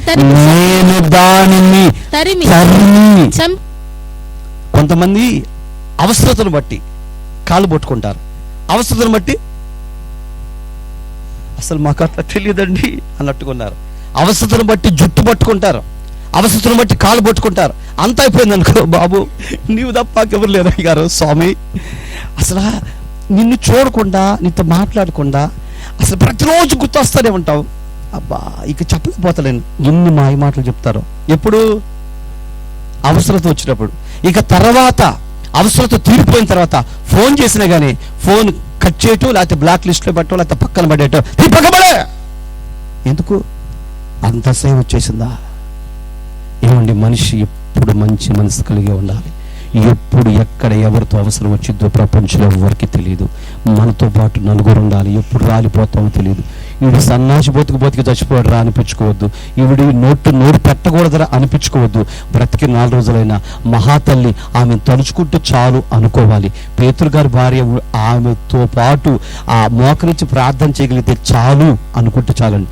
ఈ సేవకులతో పాటు ఉండేటప్పుడు ఆయన బైబిల్ మోస్తే కురిపిస్తే చాలు, ఆయన బాటిల్ మోస్తే కురిపిస్తే చాలు, ఆయన వెనకమాల లాస్ట్లో ఆ సీట్ కారులో ఎదకబాలి ఏదో ఒక మూల కూర్చుని వెళ్తే చాలని ఎన్నోసార్లు ఆశపడేవాడిని. చాలా బాధ అనిపించింది. నన్ను వదిలిపెట్టేసి వెళ్ళిపోతూ ఉండేవాళ్ళు. ఉంటాకి టీం లీడర్ నాకు ఒక వెహికల్ ఇచ్చారు. నేను వెహికల్ పెట్టుకుని యవనస్తులందరిని తీసుకెళ్ళాలి. అది నాకు ఇష్టం ఉండేది కాదు. సావుకులతో పాటు ప్రయాణం చేయాలని ఆశపడేవాడిని. కానీ నన్ను ఏం చేస్తారంటే, నాకు ఒక అదేదో వ్యాన్ ఉండిద్ది, ఆ వ్యాన్ ఇచ్చారు. హోమ్ని కాదు, అప్పట్లేదు ఒక వ్యాన్ ఉంది, ఆ వ్యాన్ ఇచ్చారు. వీళ్ళందరిని తీసుకుని వెళ్ళాలి. నాకు అది నచ్చేది కాదు. సావుకుడితో సహవాసం కోరుకుంటూ ఉండేవాడిని. ఆయన దగ్గర కాకపోయిన కనీసం లాస్ట్ సీట్లో ఓ మూలను కూర్చుందాన్ని ప్రయాణం చేద్దాం ఎంత ఆశపడేవాడిని. దేవునికి మహిమ కలుగును గాక. ఈ రోజుల్లో ఫోన్ చేయటం వాళ్ళు వస్తున్నాను, ఇప్పుడే బయలుదేరుతున్నా, ఇప్పుడే బట్టలు పుదిస్తాను, స్నానానికి కూడా పోతున్నాను, జగ్గు నీళ్ళలో ముంచాను, ఇప్పుడు పైకి లెగుస్తాను చూసారా, స్నానం చేస్తాను. ఇప్పుడు స్నానం చేసి తర్వాత ఏం చేస్తాం, వస్తాను, వచ్చి ఒక్కొక్క బట్టలు వేసుకొని బయలుదేరావా, అప్పటికి 3:30 గంటలు పట్టింది. దేవునికి మహిమ కలుగును గాక. హల్లెలూయా. ఈ మాట ఒకరోజు దట్టంగా నిలబడితే, అన్నా అసలు సిగ్గు అనేది నా జీవితంలో లేదు, నేను దేవుని కొరకు ధైర్యంగా నిలబడతాను అంతే, ఎన్నిసార్లు అని చెప్పు, నేను అంతే అన్నాడండి. ఇంక నేనేం చెప్పేది. దేవునికి మహిమ కలుగును గాక. అందుకే నేను బతిమాలు చెప్పా, కక్క కనకమక్క నా మాటను అంటే ఇందా. ఆ రోజు నీకు తెలియదు అనయ్యా, మంచోడనయ్యా, ఆయన గడ్డలు చూశాను అన్నయ్య, నీ మంచోడనయ్యా, కారు వెళ్తాడని మంచోడని. ఇప్పుడు ప్రతిరోజు బాధపడుతుంది. దేవునికి మహిమ కలుగును గాక. నేను దారిని తరిమి. ఒక సంగతి చెప్తా చూడండి, ఈ గ్రౌండ్లోకి వచ్చేంత వరకు కూడా నేను ఎంత బలహీనంగా ఉన్నానంటే చెప్పలేనంత బలహీనంగా ఉన్నాను. ఇదిగోండి ఈ దూది కూడా పెట్టుకుని వచ్చాను చెవులో, అంత బలహీనంగా ఉన్నాను, మాట్లాడలేను, నోరంతా చేదైపోయింది, రెస్ట్ లేదు, నిద్ర లేదు. ఇప్పుడు ఈ రోజు కూడా గ్రౌండ్ దగ్గరికి వెళ్ళి చెరుకు మీతో మాట్లాడుతున్నాడు. హల్లెలూయా. సింహాన్ని చంపటం కాదండి, తరిమి చంపాలి. మాట మీరు గుర్తుపెట్టుకోండి. సాతాన్ని ఏం చేయాలి, తరిమి చంపాలి. మామూలుగా చంపిన దానికి తరిమి చంపిన దానికి వ్యత్యాసం. అప్పుడప్పుడు మనవాళ్ళు చెప్తారు, అన్న వాడు రోడ్డు మీద పరిగెత్తున్నాడు అన్న, ఆ కుర్రోళ్ళు పరిగెత్తుకుంటూ వెళ్ళి ఆ కత్తితో పొడిచి చంపుతుంటే భయం వేసిందన్న. అంటే ఒకసారి చంపితే భయం వేయదా? ఒకసారి చంపితే భయం వేయదండి. ఆ వ్యక్తి ఆ కత్తి పోట్లు పొడుస్తుంటే, ఆ రక్తం కారిపోతుంటే, ఆ రక్తం మనం కళ్ళతో చూస్తుంటే అప్పుడు భయం వచ్చిందండి. అప్పుడు ప్రాణం విలువ తెలుస్తుందండి. ఓ మనిషి యాక్సిడెంట్ అయ్యి ఆ రక్తపు మడుగులో కొట్టుకుంటూ ఒక్కసారి కళ్ళు తెరిచి ఎవరన్నా నాకు సహాయం ఇచ్చేమని వేడుకుంటుంటే, బాధపడుతూ వాళ్ళని దగ్గరికి పిలుస్తుంటే ఆ టైంలో అనిపిస్తుందండి ఎంత బాధ అనిపించిందో. దగ్గరికి వెళ్ళి మనం ఏం చేయలేం, కానీ అయ్యో పాపం ఎవరో ఈ వ్యక్తి అని అక్కడ నిలబడి కారులో వెళ్ళేటప్పుడు, బైకులు వెళ్ళేటప్పుడు, బస్సులో వెళ్ళేటప్పుడు అందరు ఆగి అయ్యా ఏమైందయ్యా అని చెప్పి ఏం చేయలేకపోయినా ఆయన అయ్యా ఉన్నట్టు ఒక్కసారి చనిపోయాడంటే అయ్యో పాపం అని జాలి తెలిసి వెళ్తాం. అలాంటి హృదయం అంటే మన హృదయం. సాతానుండి మనం చంపాలని చూసిద్ది, మనం తరవాలని చూసిద్ది. కానీ ప్రభు నీకు ఏ అధికారం ఇచ్చారు తెలుసా? అపవాదుని మీరు ఎదురించండి. దేవునికి మహిమ కలుగును గాక. అపవాదుని మీరు ఏం చేయాలి? ఎదిరించండి. అది మీ దగ్గర నుంచి వెళ్ళిపోతుంది. దాన్ని తరమండి. దానిని ప్రతి దినం మీరు తరవండి, తరిమేవారుగా ఉండండి. అది సర్వశక్తివంతుడైన యేసు క్రీస్తు నామములో మీరు తరుముతూనే ఉందురుగాక. దేని తరిమే కృపించాడండి? నక్కనా, కుక్కనా, పిల్లినా? కాదండి, సింహాన్నే తరిమే కృప దేవునికి ఇచ్చాడండి. ఇది కదా ఘనత అంటే, ఇది కదా గొప్పతనం అంటే. ఎందుకు పనికిరాని మనకు, ఏ ఘనత లేని మనకు సింహాలను ఎదిరించే, సింహాలను చంపే కురిపించాడండి. ఇందాక నక్కల గురించి చెప్పారు. నక్క జిత్తులు మారిది అంటారండి. చాలా కథలు కూడా నక్కల గురించి ఉంటుంది. మీకు నత్త గుర్తు వచ్చింది అనుకుంటా. దేవునికి మహిమ కలుగును గాక. వాక్యాలు మనం చూస్తే అన్ని 300 నక్కలు పట్టుకొని ఒకదాని తోకొకటి కట్టవేయండి. ఇది పట్టుకున్నాడు, ఇది వెళ్ళిపోయేదిగా. సరే ఈ రెండింటి పట్టుకున్నాడు, వెనకాల దాన్ని అట్ట పట్టుకున్నాడు. వామ్మో మామూలుడు కాదండి. దేవునికి మహిమ కలుగును గాక. అందుకే ఆయనకి ధీటైన వ్యక్తిని చేద్దాం అనుకున్నారు, కానీ ఆయనకి ధీటైన వ్యక్తిని చేయటం ప్రపంచంలో ఎవరి తరము కాదు. ఎందుకంటే అతను ఎవరో తయారు చేసే వచ్చిన వ్యక్తి కాదు, సాక్షాత్తు దేవుడే. ఆ యొక్క దంపతులకు దేవుడిచ్చి ఇశ్రాయేలుల రక్షణ కొరకు సంసోను అనే వ్యక్తిని దేవుడు బహుమతిగా ఇచ్చాడు. వారి రక్షణ కొరకు ఏర్పరచుకున్నాడు. అతనికి ధీటైన వ్యక్తిగా ఎవడు పెంచలేదు ప్రియులారా, ఎవడి వశము అది లేదు వీళ్ళు అనుకున్నారు. కానీ తీరా చూస్తే ఆ పెరిగినటువంటి వాడు ఎట్లాంటాడంటే, అరే ఇంకొకనా ఏంట్రా కర్రెత్తుకొస్తున్నావు అంటున్నాడు. దేవునికి స్తోత్రం. నాకు చూస్తా, అరే ఏంట్రా నేను కుక్కను అనుకున్నావా ఏంట్రా అంటున్నాడండి. యుద్ధంలో కూర్చొని ఎలా ఉండాలండి? వాడి స్వరం ఎలా ఉండాలి? వాడి మాట తీరు ఎలా ఉండాలి? వాడి చూపు ఎలా ఉండాలి? వాళ్ళు ఉన్న కసి ఎలా ఉండాలి? కసి అంటే మనందరిలో కసి ఉంటుంది. దేవునికి మహిమ కలుగును గాక. ఎవరే చేసినా ఆ భగవంతుడు నడిపిస్తారండి. ప్రార్థనకు రాకుండా, పరిచయం చేయకుండా అన్నీ ఎగ్గొట్టేస్తాం. ఇక పిచ్చోడు ఎవర్రా అంటే నా దేవుడే. నీకు దమ్ముంటే మీరు కొట్టుకోండి, మీరు తిట్టుకోండి, దేవునికి అన్యాయం చేయబాకండి. ఓకే, ప్రతి దేవుడు ఏం చేశాడు? నాకు నేను బతికిచ్చాడు, ఇదే చాలు, అంతకంటే ఏం అవసరం. లేకపోతే ఎప్పుడో ఆ రాయి కూడా ఇరిగిపోయిపోయింది. అది మొన్న ఒక అతను సమాధి అవుతుంటే పెద్ద బైక్ భయపడిందంట. ఆ కుర్రాడు అంటాడు, అన్నో ఈడోడు కానీ మామూలోడు కాదు, దట్టమైన మనిషి అన్నాడు. ఎట చెప్పావు అంటే, ఇంత పెద్ద బైక్ బయటపడిందంట. మార్తమ్మక్క సమాధి దగ్గరికి వెళ్ళినప్పుడు ఆ సమాధి పెడుతుంటే ఎంత పెద్ద బైక్ భయపెడితే ఇడు మామూలోడు కాదు, జొన్నలు తిని బతికొచ్చాడంట. అది దేవునికి మహిమ కలుగును గాక. ఒక నవ్వండి ఎవరన్నా, బాగుంటుంది. చాలే అయ్యా, కెమెరా ఒకసారి వాళ్ళకి చూపిస్తా ఉండు. దేశం అంతా చూడాలి, ప్రతి మనిషిని చూపించు. నేను దానిని తరిమి చంపి దాని నోట నుండి ఆ గొర్రెను విడిపించి తిని. ఇప్పుడు మనం చూద్దాం ఎవరి నోట్లో ఉంది? సింహము నోట్లో గొర్రె ఉందండి. పరిగెత్తుకు వెళ్ళిపోతుంది. ఓ ప్రక్కన పెట్టుకుని తిందామని. మీకు అర్థమవుతుందా?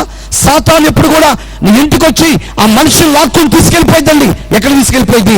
దూరంగా తీసుకెళ్ళిపోయింది. నువ్వున్న స్థలంలో చంపదు ఆ సాతాను. మీకు అర్థం చేసుకోండి, నన్ను కాస్త లోతుగా అర్థం చేసుకోండి. ఉదాహరణకి ఓ మనిషికి ఆరోగ్యం బాగలేదు, ఇంటి దగ్గర పెట్టి కూర్చో, మనం వెంటనే బయటికి తీసుకెళ్ళిపోతాం బ్రతికించుకుందామని.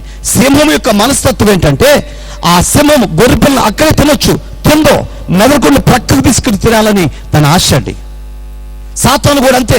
ఒకవేళ ఇక్కడే కూర్చుంటే వీళ్ళందరూ ప్రార్థన చేస్తారు, దేవదూతల సమూహాన్ని దించుతారు, కాబట్టి ఇక్కడి నుంచి పక్కకు తీసుకెళ్ళిపోదామని చెప్పి. అట్టుంటే పిల్లల్ని అట్ట ఊరుకుంటారండి మీరు? పదండి పోదాం అని చెప్పి అప్పటికప్పుడే ఆటో వచ్చింది, అప్పటికప్పుడే కారు వచ్చింది, అప్పటికప్పుడే బైక్లు వస్తాయి, అప్పటికప్పుడు అర్ధరాత్రి తెనాలి పోతాము లేదా ఢిల్లీ పోతాము, ఎక్కడికైనా పోతాం. ఎందుకని? సాతాను ఆజ్ఞ. ఎక్కడొద్దు, ఎక్కడుంటే విశ్వాసులు అందరూ వస్తారు, వాళ్ళందరూ స్తుతి చెప్తారు, వాళ్ళందరూ ప్రార్థన చేస్తారు, వీళ్ళు ప్రార్థనలో దేవదూతల సమూహం ఏకమవుతారు. ఈ బ్యాచ్ అంతా వస్తే ఈ గాడిని మనం ఏమి చేయలేము కాబట్టి ఎక్కడి నుంచి నోటను కల్పించుకుని తీసుకుని వెళ్ళిపోవాలని ఆ సింహమైన సాతాను పరిగెత్తుతూ ఉంటుంది ప్రియులారా. దాన్ని ఎదిరించడానికి దేవుడు శక్తినిచ్చి ఇది చూడండి, దాని నోటిలో ఉన్నటువంటి ఆ గొర్రె పిల్లని నేను రాకుండా విడిపించి తిని. దేవునికి మహిమ కలుగునుగాక. ఏం చేశాడంటే దాన్ని తరిమి తరిమి తరిమి పట్టుకుని గొర్రె పిల్లను పక్కకు పెట్టి దాన్ని చీల్చి చండాడంటే, అంటే ఇంకొక సింహం గనక ఆ సిచ్యువేషన్ చూస్తే సింహం జీవితాంతం భయపడుతూ ఉండేలాగా చంపేశాడండి సింహాన్ని. ఒక వ్యక్తి రౌడీ షీటర్ అయ్యాడు. మంచి మర్యాద కొడుతున్నాం, సిగ్గులేదు అంటాం, పిడమని ఇంకో దెబ్బేస్తాం. ఈ అధికారమే. ఒకరిని కొట్టాం, వాడిని తిట్టాం, వాడిని చంపాం, ఇక నీ పేరు తీసుకెళ్ళి రౌడీ షీటర్ అని రాసేస్తారు. వీడేంటి, నేను ఎంత గొప్ప అని ఫీల్ అయిపోతాడు. వీడు దరిద్రులు అసలు వీడికి అర్థం కావట్లా. రౌడీ షీటర్ అవటం గొప్పతనం అనుకోలేడు. నా వెనక మళ్ళీ ఎంతమంది ఉన్నో తెలుసా? సీఎం అని ఇప్పుడు ఫోన్ చేస్తే చాలు, ఫోన్ కూడా ఎత్తాడు. ఏమనుకుంటున్నా నువ్వు అనుకుంటారండి. ప్రధానమంత్రి సైతం నువ్వు ఫోన్ చేస్తే ఎత్తుతారు అనుకుంటారా? పొరపాటున ఎత్తడండి. అంత పేరు నాకు అనుకుంటారండి ఈ మాయమంద. అంటే నీ చుట్టూ జనం ఉంటాం, నీ చుట్టూ రాడ్లు ఉంటాం, నీ చుట్టూ కత్తులు ఉంటాం, నీ చుట్టూ కటారులు ఉంటాం. అంటే నీ ప్రాణం తీసేవాళ్ళు నీ చుట్టూ ఉంటుంది. గొప్పతనం అనుకుంటున్నావా? కాదు. నీ చుట్టూ ఉండవలసింది దేవదూతల సమూహం, నీతో కూడా ఉండవలసింది నా యేసయ్య. అది మనిషి జీవితానికి విలువ తెచ్చేది. ఎందుకంటే ఆయన ఉండాలి. ఆయన ఈ లోకయాత్ర ముగించుకున్న తర్వాత మళ్ళా నువ్వు ఉండబోయేది అక్కడ. నీ చుట్టూ ఉన్న రౌడీలు నీ దగ్గరికి రారు. పలానా రౌడీని పలానా చోట చంపేశారంటే మిగతా ఆడు పక్కన తిరిగే వాళ్ళందరికీ ఏమొచ్చింది? సంతోషం వచ్చింది అనుకుంటున్నారా? భయం వచ్చి వాడి తర్వాత టార్గెట్ నాదే, ఇక తర్వాత నా మీద పెట్టేస్తాడు రా బాబా. ఆడు నిద్రపోడు, భార్య నిద్రపోనీడు, పిల్లలు నిద్రపోనీడు, ఉండ ఆస్తులు అంతస్తులు అమ్మేసుకుని ఈ ఊరు కాదు ఏ ఊరు పోదాం తల్లో అని చెప్పి వెళ్ళిపోతారంతే. అది బతుకంతే. మనకు కావాల్సిన పేరు దేవుని నుండి నా ప్రియ కుమారుడు అనే పేరు మాత్రమే రావాలండి. ఇంకా వేరే పేరు ఏది కూడా రాకూడదు. సాతాను మనం ఏం చేయాలంటండి? తరిమి, చదవండి మాట, నేను దాన్ని తరిమి చంపి దాని మీదకి రాగా దాని గడ్డము పట్టుకుని. అంటే గొర్రెపిల్ల పిస్తే అది వెళ్ళిపోయిందండి. వెళ్ళరా? ఎవరి మీదకి వచ్చింది? నా మీదకి వచ్చింది. ఎప్పుడైనా ప్రభు పని మనం చేస్తూ ఉంటాము, నమ్మకంగా ఉంటుంటాము, ప్రభు కొరకు ప్రయత్నం చేస్తూ ఉంటాము, సాతాను గొర్రెను విడిచిపెట్టి యజమానుడి వైపు చూసింది ప్రియులారా. యజమానుడి మీదకి వచ్చింది. అదే అంటున్నాడు, అది నా వైపుకు చూసింది. నీకు కావాల్సింది గొర్రె? నీకు కావాల్సింది దావీదా? సింహాన్ని అడుగుదాం. దావీదు సింహం. నీకు కావాల్సింది దావీదు కావాలా, గొర్రెపిల్ల కావాలా? దేని కొరకు నువ్వు వచ్చావు? గొర్రెపిల్ల కోసం వచ్చావు. గొర్రెపిల్ల విడిపించిన తర్వాత మళ్ళీ దావీదు మీదకి ఎందుకు వెళ్ళావు? దావీదు మీదకి ఎందుకు వెళ్ళావు అంటే దొరికితే గొర్రె, లేకపోతే సేవకుడా. ఇక నీ జీవితం అంతేనా? అవును, నీ బ్రతుకంతే. సాతాను మనసమంతా వారి మీద చూపించి సంఘాన్ని విడదీయాలని, సంఘాన్ని మొక్కలు చేయాలని, సావుకులు ఉన్న శక్తిని బయటకు తీసేయాలని ఓడించాలని చూస్తూ ఉంటది. కానీ ఇక్కడ దావీదు అంటున్నమాట, నేను అది నా మీదకి రాగా దాని గడ్డము పట్టుకొని, దాని గడ్డాన్ని పట్టుకొని అలా నేను చేసా, దానిని కొట్టి చంపితిని. కొట్టాలా? మళ్ళీ కోపం వచ్చిందండి. కొట్టాలి, సాతాన్ని కొట్టాలి. దాని గడ్డం పట్టుకొని టకామని ఇందాక చూపించా కదా ఇమేజ్. గుద్దండి చూద్దాం. అసలు ఒక్కరు గుద్దండి చాలు. దేవుని స్తోత్రం. కాబట్టి పటాములు గుద్దు గుద్దితే ఆ సింహం అంట జీవితంలో ఎప్పుడు తినని ఎదురైనట్టు దెబ్బతిందండి. ఎందుకంటే ఆ గుప్పిలి బిగించిన వాడు సర్వశక్తిమంతుడండి. దేవునికి మహిమ కలుగునుగాక. ఆ గుప్పిలి ఆయన బిడ్డే, చిన్నోడే దావీదు, కానీ ఆ గుప్పిలిలో ఉన్న బలమంతా సర్వశక్తిమంతుడిని దేవుడిది. ఈరోజు నీ గుప్పిలి, నీ హస్తము, నీ హస్తాన్ని పట్టుకున్నవాడు నా దేవుడు కాబట్టి అందుకని హస్తం బలంగా ఉంది ప్రియులారా. ఈ హస్తాలతో మనం ఏం చేస్తే వెళ్ళిపోతాయి. ఏ బలమైన కార్యమైన చేయగలుగుతున్నామంటే నువ్వు చేయి పట్టుకున్నవాడు నా దేవుడే. ఆయన చేయి పట్టుకుంటే నువ్వు ఆ చేయి విడిచిపెట్టేస్తున్నావు. జాగ్రత్త. సింహాన్ని పట్టుకుని దాన్ని గుద్ది, దాన్ని కొట్టి, దాన్ని ఏం చేస్తాను? నేను చంపేసి తిని తర్వాత చూడండి అంటున్నాడు, చంపేది ఎట్లా చంపాడండి? ఒక మనిషి ఒక ప్రసండి అక్కడ ఇంకా ఏదైనా సింహం చూసినట్లయితే గుండెల్లో ఎంత భారం అనిపించేదో ఆ విధంగా సింహాన్ని కొట్టి చంపాడు. తర్వాత వాక్యం చూద్దాం. నీ దాసుడైన నేను ఆ సింహములను ఎలుగుబంటిని చంపి, సింహమును ఎలుగుబంటిని సేమ్ టైం ఎలుగుబంటి కూడా వచ్చింది, దాన్ని కూడా చంపితిని. తర్వాత జీవము గల దేవుని సైన్యమును తిరస్కరించిన ఈ సున్నతి లేని ఫిలిష్తీయుడు వాటితో ఒక దాని వలె అగును. దేవునికి మహిమ కలుగును గాక. వాక్యం వింటున్నటువంటి వారిని చెప్పాను, వాటిలో ఒకడిలాగా ఎలుగుబంటి, ఈ యొక్క ఆడి పేరేంది, గొలియాతు అయిపోతాడు. నువ్వు చూడంతే చంపేస్తాడు దేవుడు అని చెప్తే ఆశ్చర్యపోయాడండి. వీడేంటి గొలియాతుని చెప్పడం ఏంటి, సింహాన్ని చెప్పడం ఏంటి, నమ్మలేని పరిస్థితులు ఉన్నాడండి. ఆ విధంగా దాన్ని చంపేస్తాను, ఎలుగుబంటిని చీల్చేస్తానని చెప్పి ఆ దావీదు చెప్తున్నాడు. తర్వాత చూద్దాం, సింహము యొక్క బలము నుండి, ఎలుగుబంటి యొక్క బలము నుండి నన్ను రక్షించిన యెహోవా. ఇప్పుడు కొట్టుంది గట్టిగా.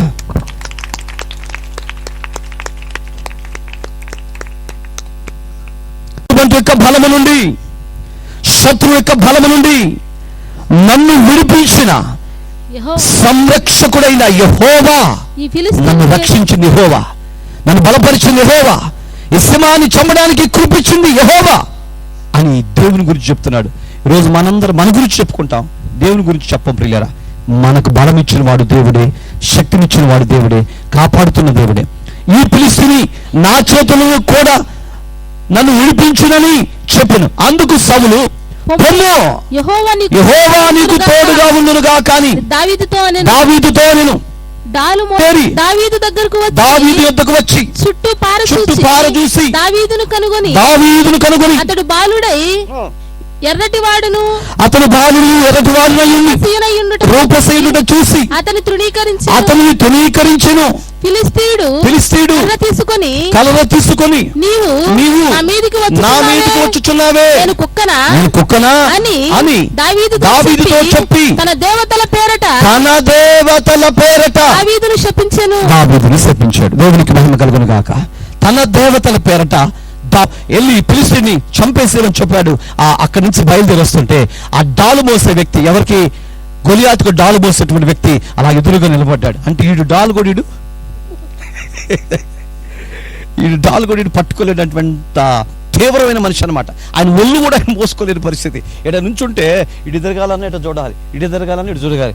ఏం పెట్టిపించారో మరి, గొర్రెను పెట్టారో లేక అది ఏం పెట్టారో కానీ మహానుభావుడు ఇటు తిరుగుతున్నాడు. ఇక పక్కన డాలు మోసేవాడు కూడా ఆ డాలు అందిస్తూ ఉంటే పడతాడే మరి, లేకపోతే ఏం చేస్తాడో తెలియదు. ఆ రకంగా పెంచారు మయ్యని. దేవునికి మహిమ కలుగును గాక. అలాంటి వారు మనలో కూడా ఉన్నారా? గొలియాతు లాంటి వారు, గొలియాతు తమ్ముళ్ళు ఎవరైనా ఉన్నారా? లేరు. Very good. అక్కడ చూస్తే డాలు మోయ వాళ్ళతో చెప్పి ఆయన ఏమన్నాడు, దేవతల పేర శపించడం అంటే ఈ నోడ వల్ల కాదండి.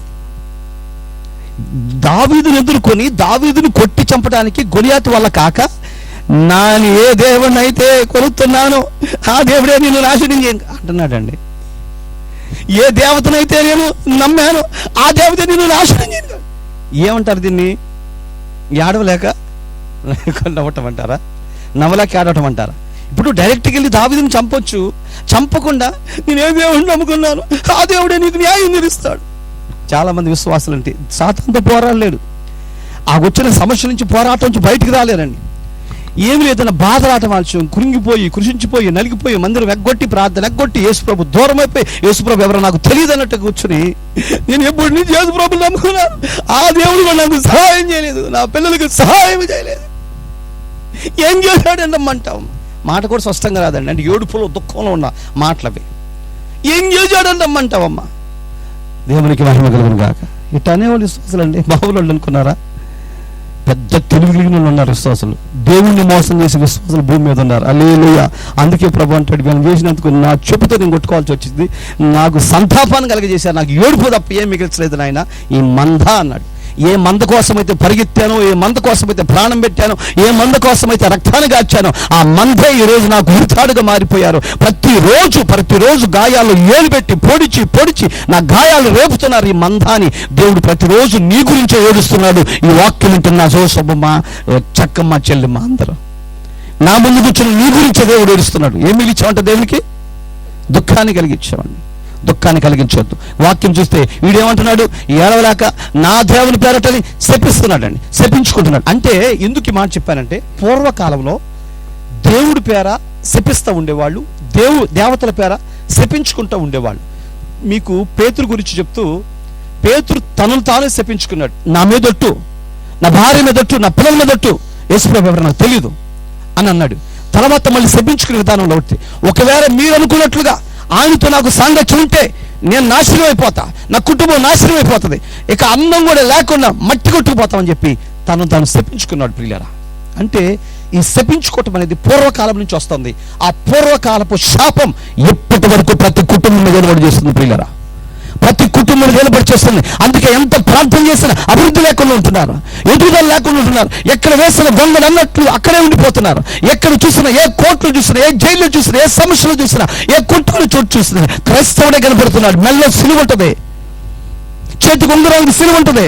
ప్రభు బిడ్డలు అని చెప్పుకుంటారు, దేవుని ప్రార్థన మందిరానికి వెళ్తామని చెప్పుకుంటారు. కానీ ఎక్కడ చూసినా సరే ప్రతి మారణ హోమంలో వీళ్ళే కనపడుతున్నారండి. ప్రతి దరిద్రమైన స్థలంలో వీళ్ళే ఉంటున్నారండి. ప్రతి చిన్న విషయానికి కొట్టుకునే చోట, తిట్టుకునే చోట, ప్రతి చోట వీళ్ళే ఉంటున్నారండి. పేరుకైతే క్రైస్తవులు, దేవునికి గుడికి వెళ్ళేటువంటి వాళ్ళు. అంటే నిన్ను బట్టి నా నామం దూషింపబడుతుందని దేవుడు ఊరికి చెప్పలేదు, అది నిన్ను బట్టి మాత్రమే. ప్రియులారా, వాక్యంలో మనం చూస్తే శపించుకుంటున్నాడు ఆయన. శాపం ఏలబడి చేస్తున్న దినాల్లో మనం ఉంటున్నాం. ఎప్పుడైతే మన కుటుంబం ఏలబడి చేస్తున్న శాపం మనం దాటి వెళ్ళిపోతుందో, శాపం ఎప్పుడైతే మనం దాటి వెళ్ళిపోతుందో అప్పుడే నూతనమైన వ్యక్తిగా మార్చబడినట్టు. ప్రియులారా, శాపం నిలబడినంత కాలం ఏది చూసినా అభివృద్ధి రాదండి. దరిద్రత నిలబడినంత కాలం ఏది నీ కలిసి రాదండి. చాలా మంది జ్యోతిష్కాలు చెప్తుంటారు, బాబు నీకు ఇదిగో ఈ సంవత్సరం అంతా దరిద్రత ఉంటుంది, నువ్వేది చేసినా కలిసి రాదంటారు. కొంతమందికి నువ్వేది చేసినా కలిసి వచ్చిద్దయ్యా, ఇప్పుడు మొదలు పెట్టంటారు. అది నిజమేనా? నమ్మొచ్చా? అలా గనక నిజమైతే, నమ్మొచ్చైతే ఇక ఏ మనిషికి భూమి మీద కష్టాలు ఉండవండి. మన బ్రతికేంటో మనకు తెలిసిపోయింది. ఎప్పుడు చచ్చిపోతామో తెలిసింది, ఎప్పుడు పంది వేయాలో తెలిసిపోయింది, ఎప్పుడు ఏం చేయాలో తెలిసిపోయిందండి. ఇవన్నీ తెలిసిపోతాయి. మధ్యకాలంలో చాలా పందాలు కూడా జరిగినాయండి. అవన్నీ మనకు ముందే తెలిస్తే మనం ఏం చేసేవాళ్ళం? మనం కూడా, నేను ఖర్చు కూడా పంది వేసేవాడిని. డబ్బులు ఏ విషయం నీకు తెలియదు, అది దేవునికి మాత్రమే తెలుసు. శపించటము అనాది కాలం నుంచి వస్తా ఉంది. ప్రియులారా, ఇక్కడ మనం చూద్దాం. చిత్తమైతే ఈ సాప్టర్ని ఇప్పటికి ముగించుకుందాం. మిగతా విషయాలు తర్వాత జ్ఞాపకం చేసుకుందాం. వచ్చే విధానం వరకు మనం వచ్చాం. శపితం ఆయన మాటలు మాట్లాడినప్పటికి కూడా ఆయన ఆగలేదండి. ఆగకుండా గొలియాతు దగ్గరికి వెళ్ళాడు, గొలియాతుని చంపాడు, గొలియాతుని దేవునికి అప్పగించాడు. ఇశ్రాయేలు ప్రజల రక్షణ కొరకై అండి అదొక సాధనంగా ఉపయోగపడ్డాడు. అంటే ఇన్ని కారణాలు చెప్పాను. దావీదులో ఉన్నటువంటి లక్షణాలు ఏంటండి? 1 స్తుతించేవాడు, 2 ప్రార్థనాపరుడు, 3వది తగ్గింపు స్వభావం ఆయనలో ఉంది, 4వది భారం కలిగినటువంటి వాడు, తర్వాత దేవుని మీద ఆధారపడ్డాడు. ఆయన ఎవరి మీద ఆధారపడ్డాడు? గొలియాతు ఎవరి మీద చెప్పాడా? సాతాను మీద ఆధారపడ్డానని. దేవత మీద ఆధారపడ్డాడు. అందుకని నా దేవత పేరడు చెబుతున్నాను, నా దేవుడే నిన్ను సేవిస్తాడు. ఎంత చక్కగా చెప్పాడు. నా దేవుడే నీ పని పడతాడు, నా దేవుడే నిన్ను చూసుకుంటాడు. నా యేసయ్య చెప్పాడు ప్రేమ చూపించమని, అందుకే నేను ప్రేమ చూపిస్తున్నాను, ఇంకొకటి చేయలేకపోతున్నాను అంటాం. ఒట్టిదే. ఇంటికి వెళ్ళిన తర్వాత తిడతారండి, మామూలుగా కాదు. ఒకసారి ఓ సహోదరి ప్రార్థనకు వచ్చిందంట. యేసుప్రభు మాటలు బాగా విందంట. ముగిస్తున్నాను. యేసుప్రభు మాటలు బాగా విన్న తర్వాత ఇక ఆమెకి మార్పు వచ్చేసిందండి. బతికి వేసుకోరకు బ్రతకాలి, ఎందుకు నాకు ఈ జీవితం అని చెప్పి తీర్మానం చేసుకుందండి. బాగా తీర్మానం చేసుకుంది, ఏడ్చింది, ప్రార్థన చేర్చుకుంది, ప్రభు సన్నిధికి వచ్చింది. పాస్టర్ గారి చేత చక్కగా ప్రార్థన చేర్చుకుని ఇక మంచిగా ఉంటానని అని చెప్పి ఒక తీర్మానం చేసుకుని ఆ రోజు ఇంటికి వెళ్ళిపోయింది. ఇంకా ఆ రోజు మనకు మధ్య కుళాయిలు పెట్టారే, అట్లాగే కుళాయిల బిందులు నీళ్ళు వదులుతారు. గబగబా బైబిల్ ఇంటికాడ పెట్టేసి ఆ బిందు తీసుకొని ఇక్కడికి వచ్చిందండి. వచ్చినా లైన్లో ఉండి పట్టుకోవాలిగా, పట్టుకోకుండా తన స్వభావం మారలేదండి. ఇక్కడేమో చర్చలో కన్నీరు గార్చింది, వాగ్దానం చేసుకుంది. ఎక్కడికొచ్చి అటు ఇటు చూసి ఇంకా ట్యాప్ రావట్లేదని ఆ బిందుని పక్కకు పెట్టి ఈవిడ బిందు లైన్లో పెట్టిందని. అటువైపు నుంచి అవి కనకమ్మ ఒక జోన్లో చూసింది. నా బిందు పక్కకు పెట్టి నీ బిందు పెట్టావని చెప్పి పరిగెత్తుకుంటే బిందు పెట్టి ఒక్క పోటీ పొడిచిందని. దేవునికి మహిమ కలిగిన గాక. నన్నే పుడతావా? ఈ పెద్ద వరంలో ఎంతమందిని చూసుంటాను నేను.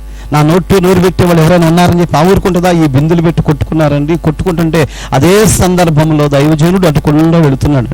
వెళుతూ ఏంటా ఈ పోరాటం, ఈ ఆరాటం ఏందని చెప్పి చూస్తే ఈవిడు వెంటనే ఆయన వెనక చూసి వెంటనే బింది కింద పడేసి, యేసయ్యా స్తోత్రమయ్యా, యేసయ్యా స్తోత్రమయ్యా, అయ్యా నీవే చేయాలయ్యా, ఈ బిడ్డను క్షమించండి ప్రభు అని చెప్పి ప్రార్థన చేస్తుందంట. పాస్టర్ గారి దగ్గరకు వచ్చి చూసేతలకి ఎంత ప్రార్థన చేస్తుంటే, అమ్మో ఎంత మార్పు, అక్కలో ఇంత మార్పు వచ్చింది నేను అనుకోలేదు. నా గుండె పడిపోయేది వాక్యం చెప్పాను, ఈవిడన్నా మార్పు వచ్చిందని పొందిందని, యేసయ్యా నీకు వందనాలయ్యా, ఆ బిడ్డకి మీరే కాపాడండి అయ్యా అని చెప్పి ఈయన అలా అనుకుంటూ దాటిపోయాడండి. ఈయన ఇంకలా చూస్తే యేసయ్యా నీకే వందనాలు అంటూ ఒక్కసారిగా బిందు పెట్టిందండి కింద. ఇంతలోకి ఆ ఎదురుగా తిట్టి అక్క ఏం చేసింది చూసావా? ఈ పాస్టర్ గారు ఈ నేర్పిస్తున్నాడు కావాలా, డైరెక్ట్గా తిట్టకుండా ఇట్లా తిట్టమని చూపిస్తున్నాడు కావాలని చెప్పి ఆవిడేం చేస్తుంది, బింది తీసుకుని బింది పెట్టి పడుతూ, నీకే స్తోత్రం, మీ ఆవిడికే స్తోత్రం, మీ పిల్లలకే స్తోత్రం, మీ కుటుంబానికే స్తోత్రం, మీ వంశమాత్రానికి స్తోత్రం అని చెప్పిందండి. ఆ సందర్భానికి ఈవిడికి ఏం చేయాలి అర్థం కాలేదు. తిట్టకుండా ఎట్లా స్తోత్రం చెబుతుందని ఈవిడ నవ్వి ఒక్కసారి పుట్ట పగిలేలాగా నవ్విందంట అండి. దేవునికి మహిమ కలుగును గాక. ఈ రాత్రి మీరు ఏం నేర్చుకున్నారు? దేవుని మీద ఆధారపడటమా, దేవత మీద ఆధారపడటమా? సర్వశక్తిమంతుడైన దేవుని మీద మాత్రమే ఆధారపడాలి. అలా ఆధారపడగలిగితే నీ జీవితం దావీదు ప్రయోజనకరమైన శక్తివంతమైన జీవితంగా మారింది. ఎప్పుడైనా నీ శత్రువుని తరిమి కొట్టాలి. శత్రువు మీదకు వస్తుంది కదా చెప్పి మనం అంటే ఎక్కడ దాకా ఎందుకు కుక్క ఉంది. ఏంటిది కుక్క? చెప్పండి. ఇదే నేర్చుకుంది. మనం ఇక్కడ ఉన్నాం కాబట్టి మనందరం కలిసి ఉందామని అది కూడా అదే నేర్చుకుంది. ఇప్పుడు ఏం చెప్పాను మీకు? అసలు ఆ కుక్క గురించి ఎందుకు చెప్పాను? కుక్క తరుగుతున్నప్పుడు పిచ్చి కుక్క అనుకోండి, అది ఎవరన్నా రే పిచ్చి కుక్క అది అన్నారు అనుకోండి, అప్పుడు మనం ఏం చేస్తాం? అబ్బా భలే తరుగుతుంది నన్ను, రా రా అంటావా? ఏం చేస్తారు? పరిగెత్తడం కాదండి, లుంగి ఉన్నవాడైతే లుంగి ఊడిపోయేది కూడా చూసుకోండి. ఈ చీరలు ఉన్నవాడైతే చీర తీసి పక్కకు దోపి, అమ్మా ఆ పీటీ ఉషాని ఎవరో ఉండేది మా చెల్లి, తనకంటే ముందు పరిగెత్తితేనే ఒప్పుకో. యాడ పరిగెత్తిద్ది? యాడ ఇల్లు దూరితే ఆడ. మా మామయ్య ఒక ఆయన ఉన్నాడు, మన పాస్టమ్ గారు వాళ్ళ ఆయన తమ్ముడు అవుతాడు. ఆయన ఒకరోజు నా దగ్గరకు వచ్చాడు, అల్లుడు నేను ఒక పాట రాశాను, ఆ పాట నువ్వు వినాలి, వింటే మన ఇద్దరం కలిసి స్టూడియోకి వెళ్దాం, రేడియో స్టూడియోకి వెళ్దాం, దాంట్లో పాడాలి, అది నా ఆశ అన్నాడు. సరే వచ్చిన ప్రతిసారి ఈ మాట చెప్తున్నాడు, మామయ్య అసలు ఏం పాట రాసావు పాడమంటే, ఓ రోజు ఘన ఘన సుందరా చేస్తారంటే మధ్యాహ్నం 10 కాడి నుంచి ఉదయం 10 కాడి నుంచి మధ్యాహ్నం 3 వరకు అగ్నిలో పడుకుంటాడు. ఎందుకంటే ఆ సూర్యకిరణాలు పడటం వల్ల ఇల్లు ఉన్న పక్షవాతం పోయిద్దంట. అందుకని ఆ మాట చెప్తూ ఉండేవాడు. ఎందుకు మావయ్య పిచ్చి చేస్తామంటే ఒప్పుకోలే. సరే ఇంతకు మావయ్య అత్తేదంటే అల్లుడు ఏం చెప్పేది, అత్త ఉండినానేమి ఊడినానేమని అని అనేవాడు. అంటే వాళ్ళిద్దరికి ఎడబాటు వచ్చి ఈ మట్టపూడిలో ఉందంట ఈ పిచ్చోడు బాధపడలేక. నా దగ్గర మాత్రం డైలీ వచ్చి రోజుకొక్కసారైనా ఆ పాట పాడేవాడు. పాస్టర్ బోరాడు అన్నయ్య ఎవరో కాదు, అంటే సొంత అన్నయ్య కాదు, ఈ పెద్దమ్మ చిన్నమ్మ బిడ్డలు ఉంటారా ఆ టైప్ అనమాట. ఓ రోజు ఓ చెట్టు పొలం కాడికి వెళ్ళాడు. ఆయన పొలంకి కొండ తేనె కనపడిందంట. అటు ఇటు చూసాడు, ఎవరు లేడు, ఇదంతా నా వశమే అనుకుని తీసుకొని రాయిబెట్టి పటామని కొట్టాడంట. కొండ తెగ తెలుసా మీకు? కొండ తేనె తెగ. అయ్యి పాపం ఎంత పిచ్చి ప్రేమ అంటే అటుకి నేను మాటల్లో చెప్పలేను. ఆ ప్రేమతో వచ్చి ఈయన చుట్టుకుని అంట ఈ బెత్తరపోయి ఓది బాబో ఇన్నొత్తని అని చెప్పి అసలు చాలా లావుకుంటాడు. పరిగెత్తుకుంటూ చూస్తున్నాడు, వస్తానండి బుయ్యమనొస్తాను, ముఖం అంతా కుట్టేసినాయి అంట. ఏం చేయాల్సింది అర్థం కాక పరిగెత్తుకుంటూ వచ్చి పాస్టమ్ గారు ఇంటి ముందు చెరువు ఉంటే చెరువులు దుక్కేసాడు. చెరువులు దుక్కి ముక్కు పూసుకు కూర్చున్నాడు, కూర్చుని పైకి లేగుతున్నాడు. అయ్యా బుయ్యమంటే మళ్ళీ ముడుకుతున్నాడు. అట్ట ప్రాణం పోయేంతగా కష్టపడ్డాడంట. అల్లుడు నీ అంత కష్టపడ్డాను తెలుసు అల్లుడు, ఆ కొండకంద రేఖలు అంత కషిందలుడు నన్ను అడుగుతున్నాడు వచ్చి. అప్పటి వరకు నాకు తెలియదు అయ్యి అట్ట ఉంటాయి అని. ఆ కషిందలుడు ఆ భగందలుడు మామూలు కుట్టిని అనుకున్నావా? అంత బాగా కుట్టిని మావయ్య, కుట్టిని సరే కుడితే కుట్టిని పోని మావయ్య, అట్టగా అటు పాపన అయిపోయినాయిగా ఏం చేద్దాం మావయ్య, ఏదేమని సరే నేను చచ్చిపోకతలికి నువ్వు నన్ను విజయవాడ తీసుకెళ్ళాలి, ఆ రేడియోలో ఆ పాట పాడాలి, అది ప్రపంచమంతా వినాలి, అదే అల్లుడు నా కోరిక అనేవాడు. దేవునికి స్తోత్రం. ఏం పాట అంట? ఘన ఘన సుందరా ఇట్ట వాడేవాడు. చాలా పాట ఉంది కానీ నాకు రావటం లేదు, మర్చిపోయాను. చాలా రోజులు అవుతుంది ఆయన చచ్చిపోయి. సరే ఇంతకీ ఈ రాత్రి మనకి ఏముండాలయ్యా అంటే తగ్గింపుతో కూడిన స్వభావము, బాధ్యతతో కూడిన జీవితం ఇలా కలిగినప్పుడు సాతానంట తరిమి తరిమి తరిమి చంపాలి. సాతాన్ని జయించినంత కాలం, గుర్తుపెట్టుకునే మాట రాసి పెట్టుకోండి, సాతానును నీ ఎంటబడుతుంది అనుకున్నప్పుడు నువ్వు పరిగెత్తితే అది ఎక్కడైనా సరే నిన్ను చంపేసేది. కుక్క పరిగెత్తుతున్నప్పుడు, నిన్ను ఎంటబడుతున్నప్పుడు నువ్వు పరిగెత్తితే అది నిన్ను కరవకుండా విడిచిపెట్టదు. నువ్వు ఎప్పుడైతే ఆగి దాన్ని గద్దిస్తావో ఒక్కసారిగా ఆగిపోయింది. మన టీం వాళ్ళందరూ కలిసి మేము ఎక్కడో మీటింగ్ నుంచి వస్తున్నాం, తోటపల్లి దగ్గరికి వచ్చాం. వచ్చే తలకి వెనకమాల కారు, ముందు బైకుల మీద వస్తున్నారు. ఈ బైకుల మీద వచ్చే వాళ్ళని ఒక్కసారికి పెద్ద గుంపు, కుక్కల గుంపు బైకుల మీద ఆపేస్తుంది అంతే. వాటిని చూస్తే ఎంత భయం అంటే అంత భయం. దానికంటే ముందు అడవుల దివిలో ఒక కుక్క సింహంలాగా వచ్చి కారునే ఆపేసిందండి. అంత పెద్ద కుక్క. మనోళ్ళు ఆ ఫోటో కూడా తీసుకొచ్చారు. అది నిజంగా కుక్క లేకపోతే గొలియాత అనేది అర్థం కాలమ్మా. అంత పెద్ద కుక్క. ఇక్కడికి వస్తే తోటపళ్ళు. అంటే అవి తరుముతూ నిలిచినప్పుడు, అరుస్తూ ఉన్నప్పుడు మనం పరిగెత్తితే అవి మనం చంపేస్తాయి. అలా కాకుండా మనం ఎప్పుడైతే ధైర్యంగా నిలబడతామో, ఇడుగు నన్ను కొట్టేటట్టున్నాడని చెప్పి అది ఆగిపోయింది. తమ్ముడు రవికి ఈ విషయం బాగా అనుభవపూర్వకంగా తెలుసు. ఒక్కడే, బైక్ లేదు, కీబోర్డు వాయించి ఒక్కడి ఇంటికి చేరుకో, ఏదైనా లారీ ఎక్కి వెళ్దామని చెప్పి బట్టిపురోలు చేరుకున్నాడు. బట్టిపురోలు చెప్తే రాత్రి పూట 1 గంట అయింది. ఆడికి వచ్చేతలకి అయ్యగారు దిగంగానే అమ్మగారు అందరు రెడీగా ఉన్నారు, ఆవాహమి అన్నీ. ఒక్కసారిగా చూశాడు. ఈ బ్యాచ్ని చూసి వీళ్ళు నిజంగా దేవదూతలా కుక్కల సమూహం అర్థం కాల ఆయనకి. అర్థం కాక ఆ కీబోర్డు సంచి పెట్టుకుని బిక్కి బిక్కి అంటుకుంటూ అవి ఏమైనా చేస్తాయేమని చెప్పి భయపడతా పైకి ఛేయ్ ఛేయ్ అంటున్నాడు.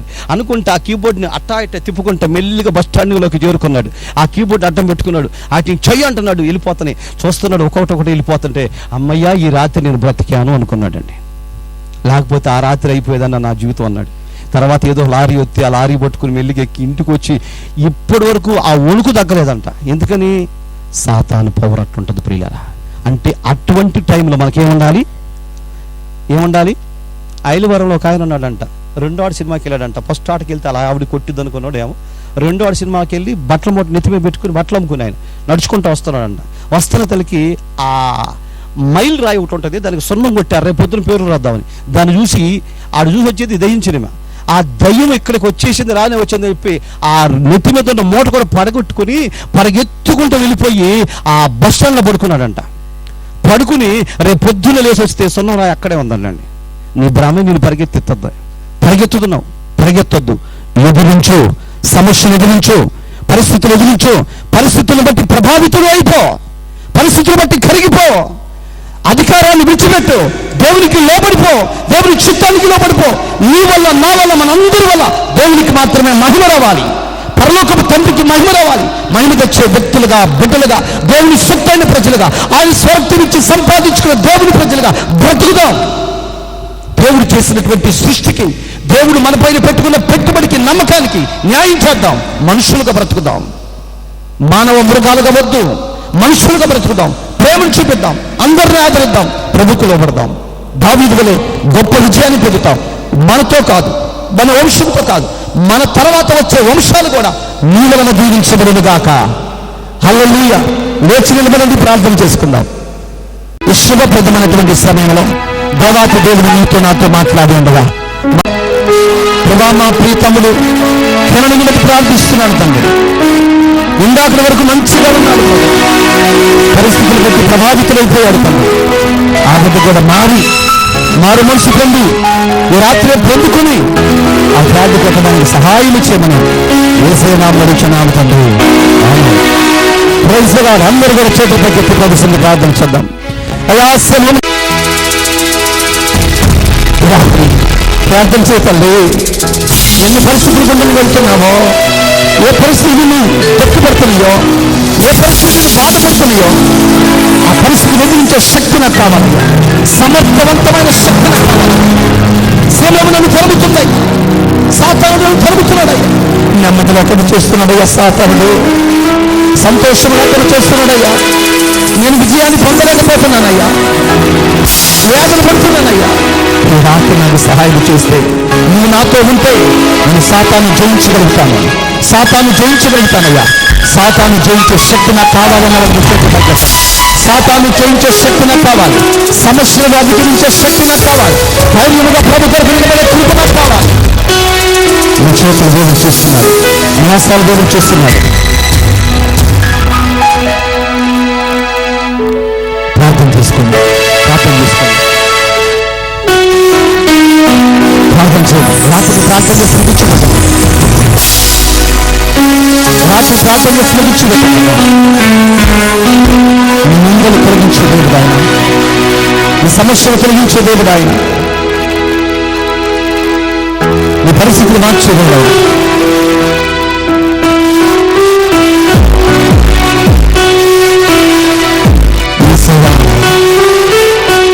స్తోత్రం, స్తోత్రం.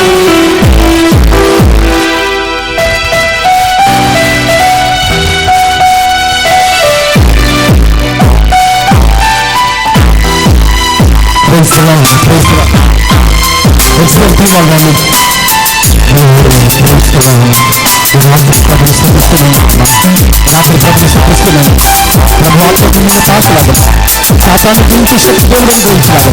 ఎన్నోసార్లు సాతాను చేతులు ఓడిపోతున్నాం, ఎన్నోసార్లు బలహీనమైపోతున్నాం, ఎన్నోసార్లు దేవుడు ఆరాధింతును ఆనంద గీతంతో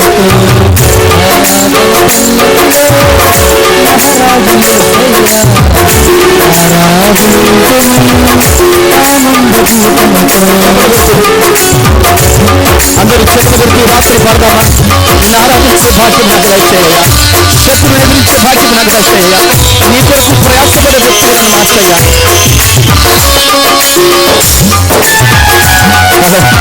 స్తోత్రం. ఇద్దరు చప్పలు కొట్టు, స్వరమెత్తి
కార్యములను అనుభవింప చేయుటకై అడముడైన యాకోబు నోటిల చిత్తయింటిని.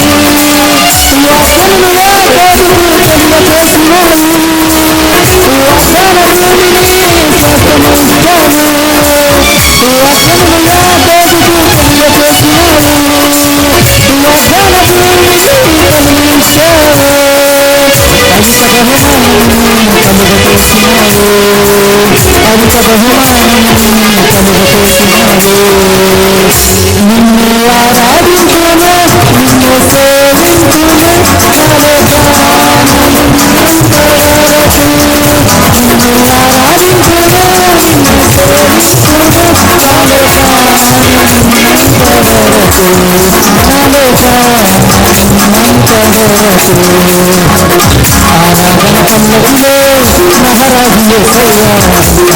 తైలముతో.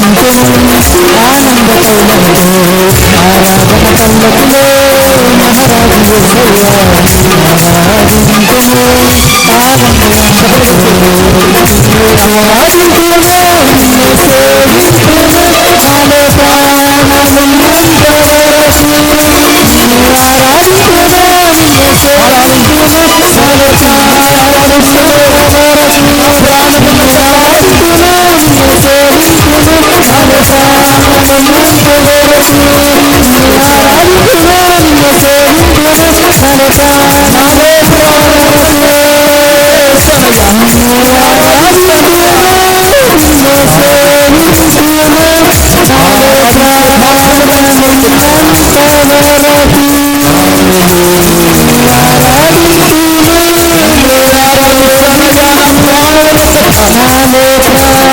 నిన్ను సేవింతును, నాలో ప్రాణమున్నంత వరకు.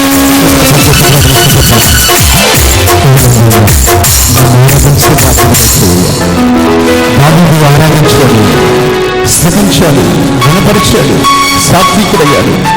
అందుకని దావీదును హెచ్చించాడు, సింహాన్ని ఓడించే శక్తించాడు, సింహంపై అధికారాన్ని ఇచ్చాడు.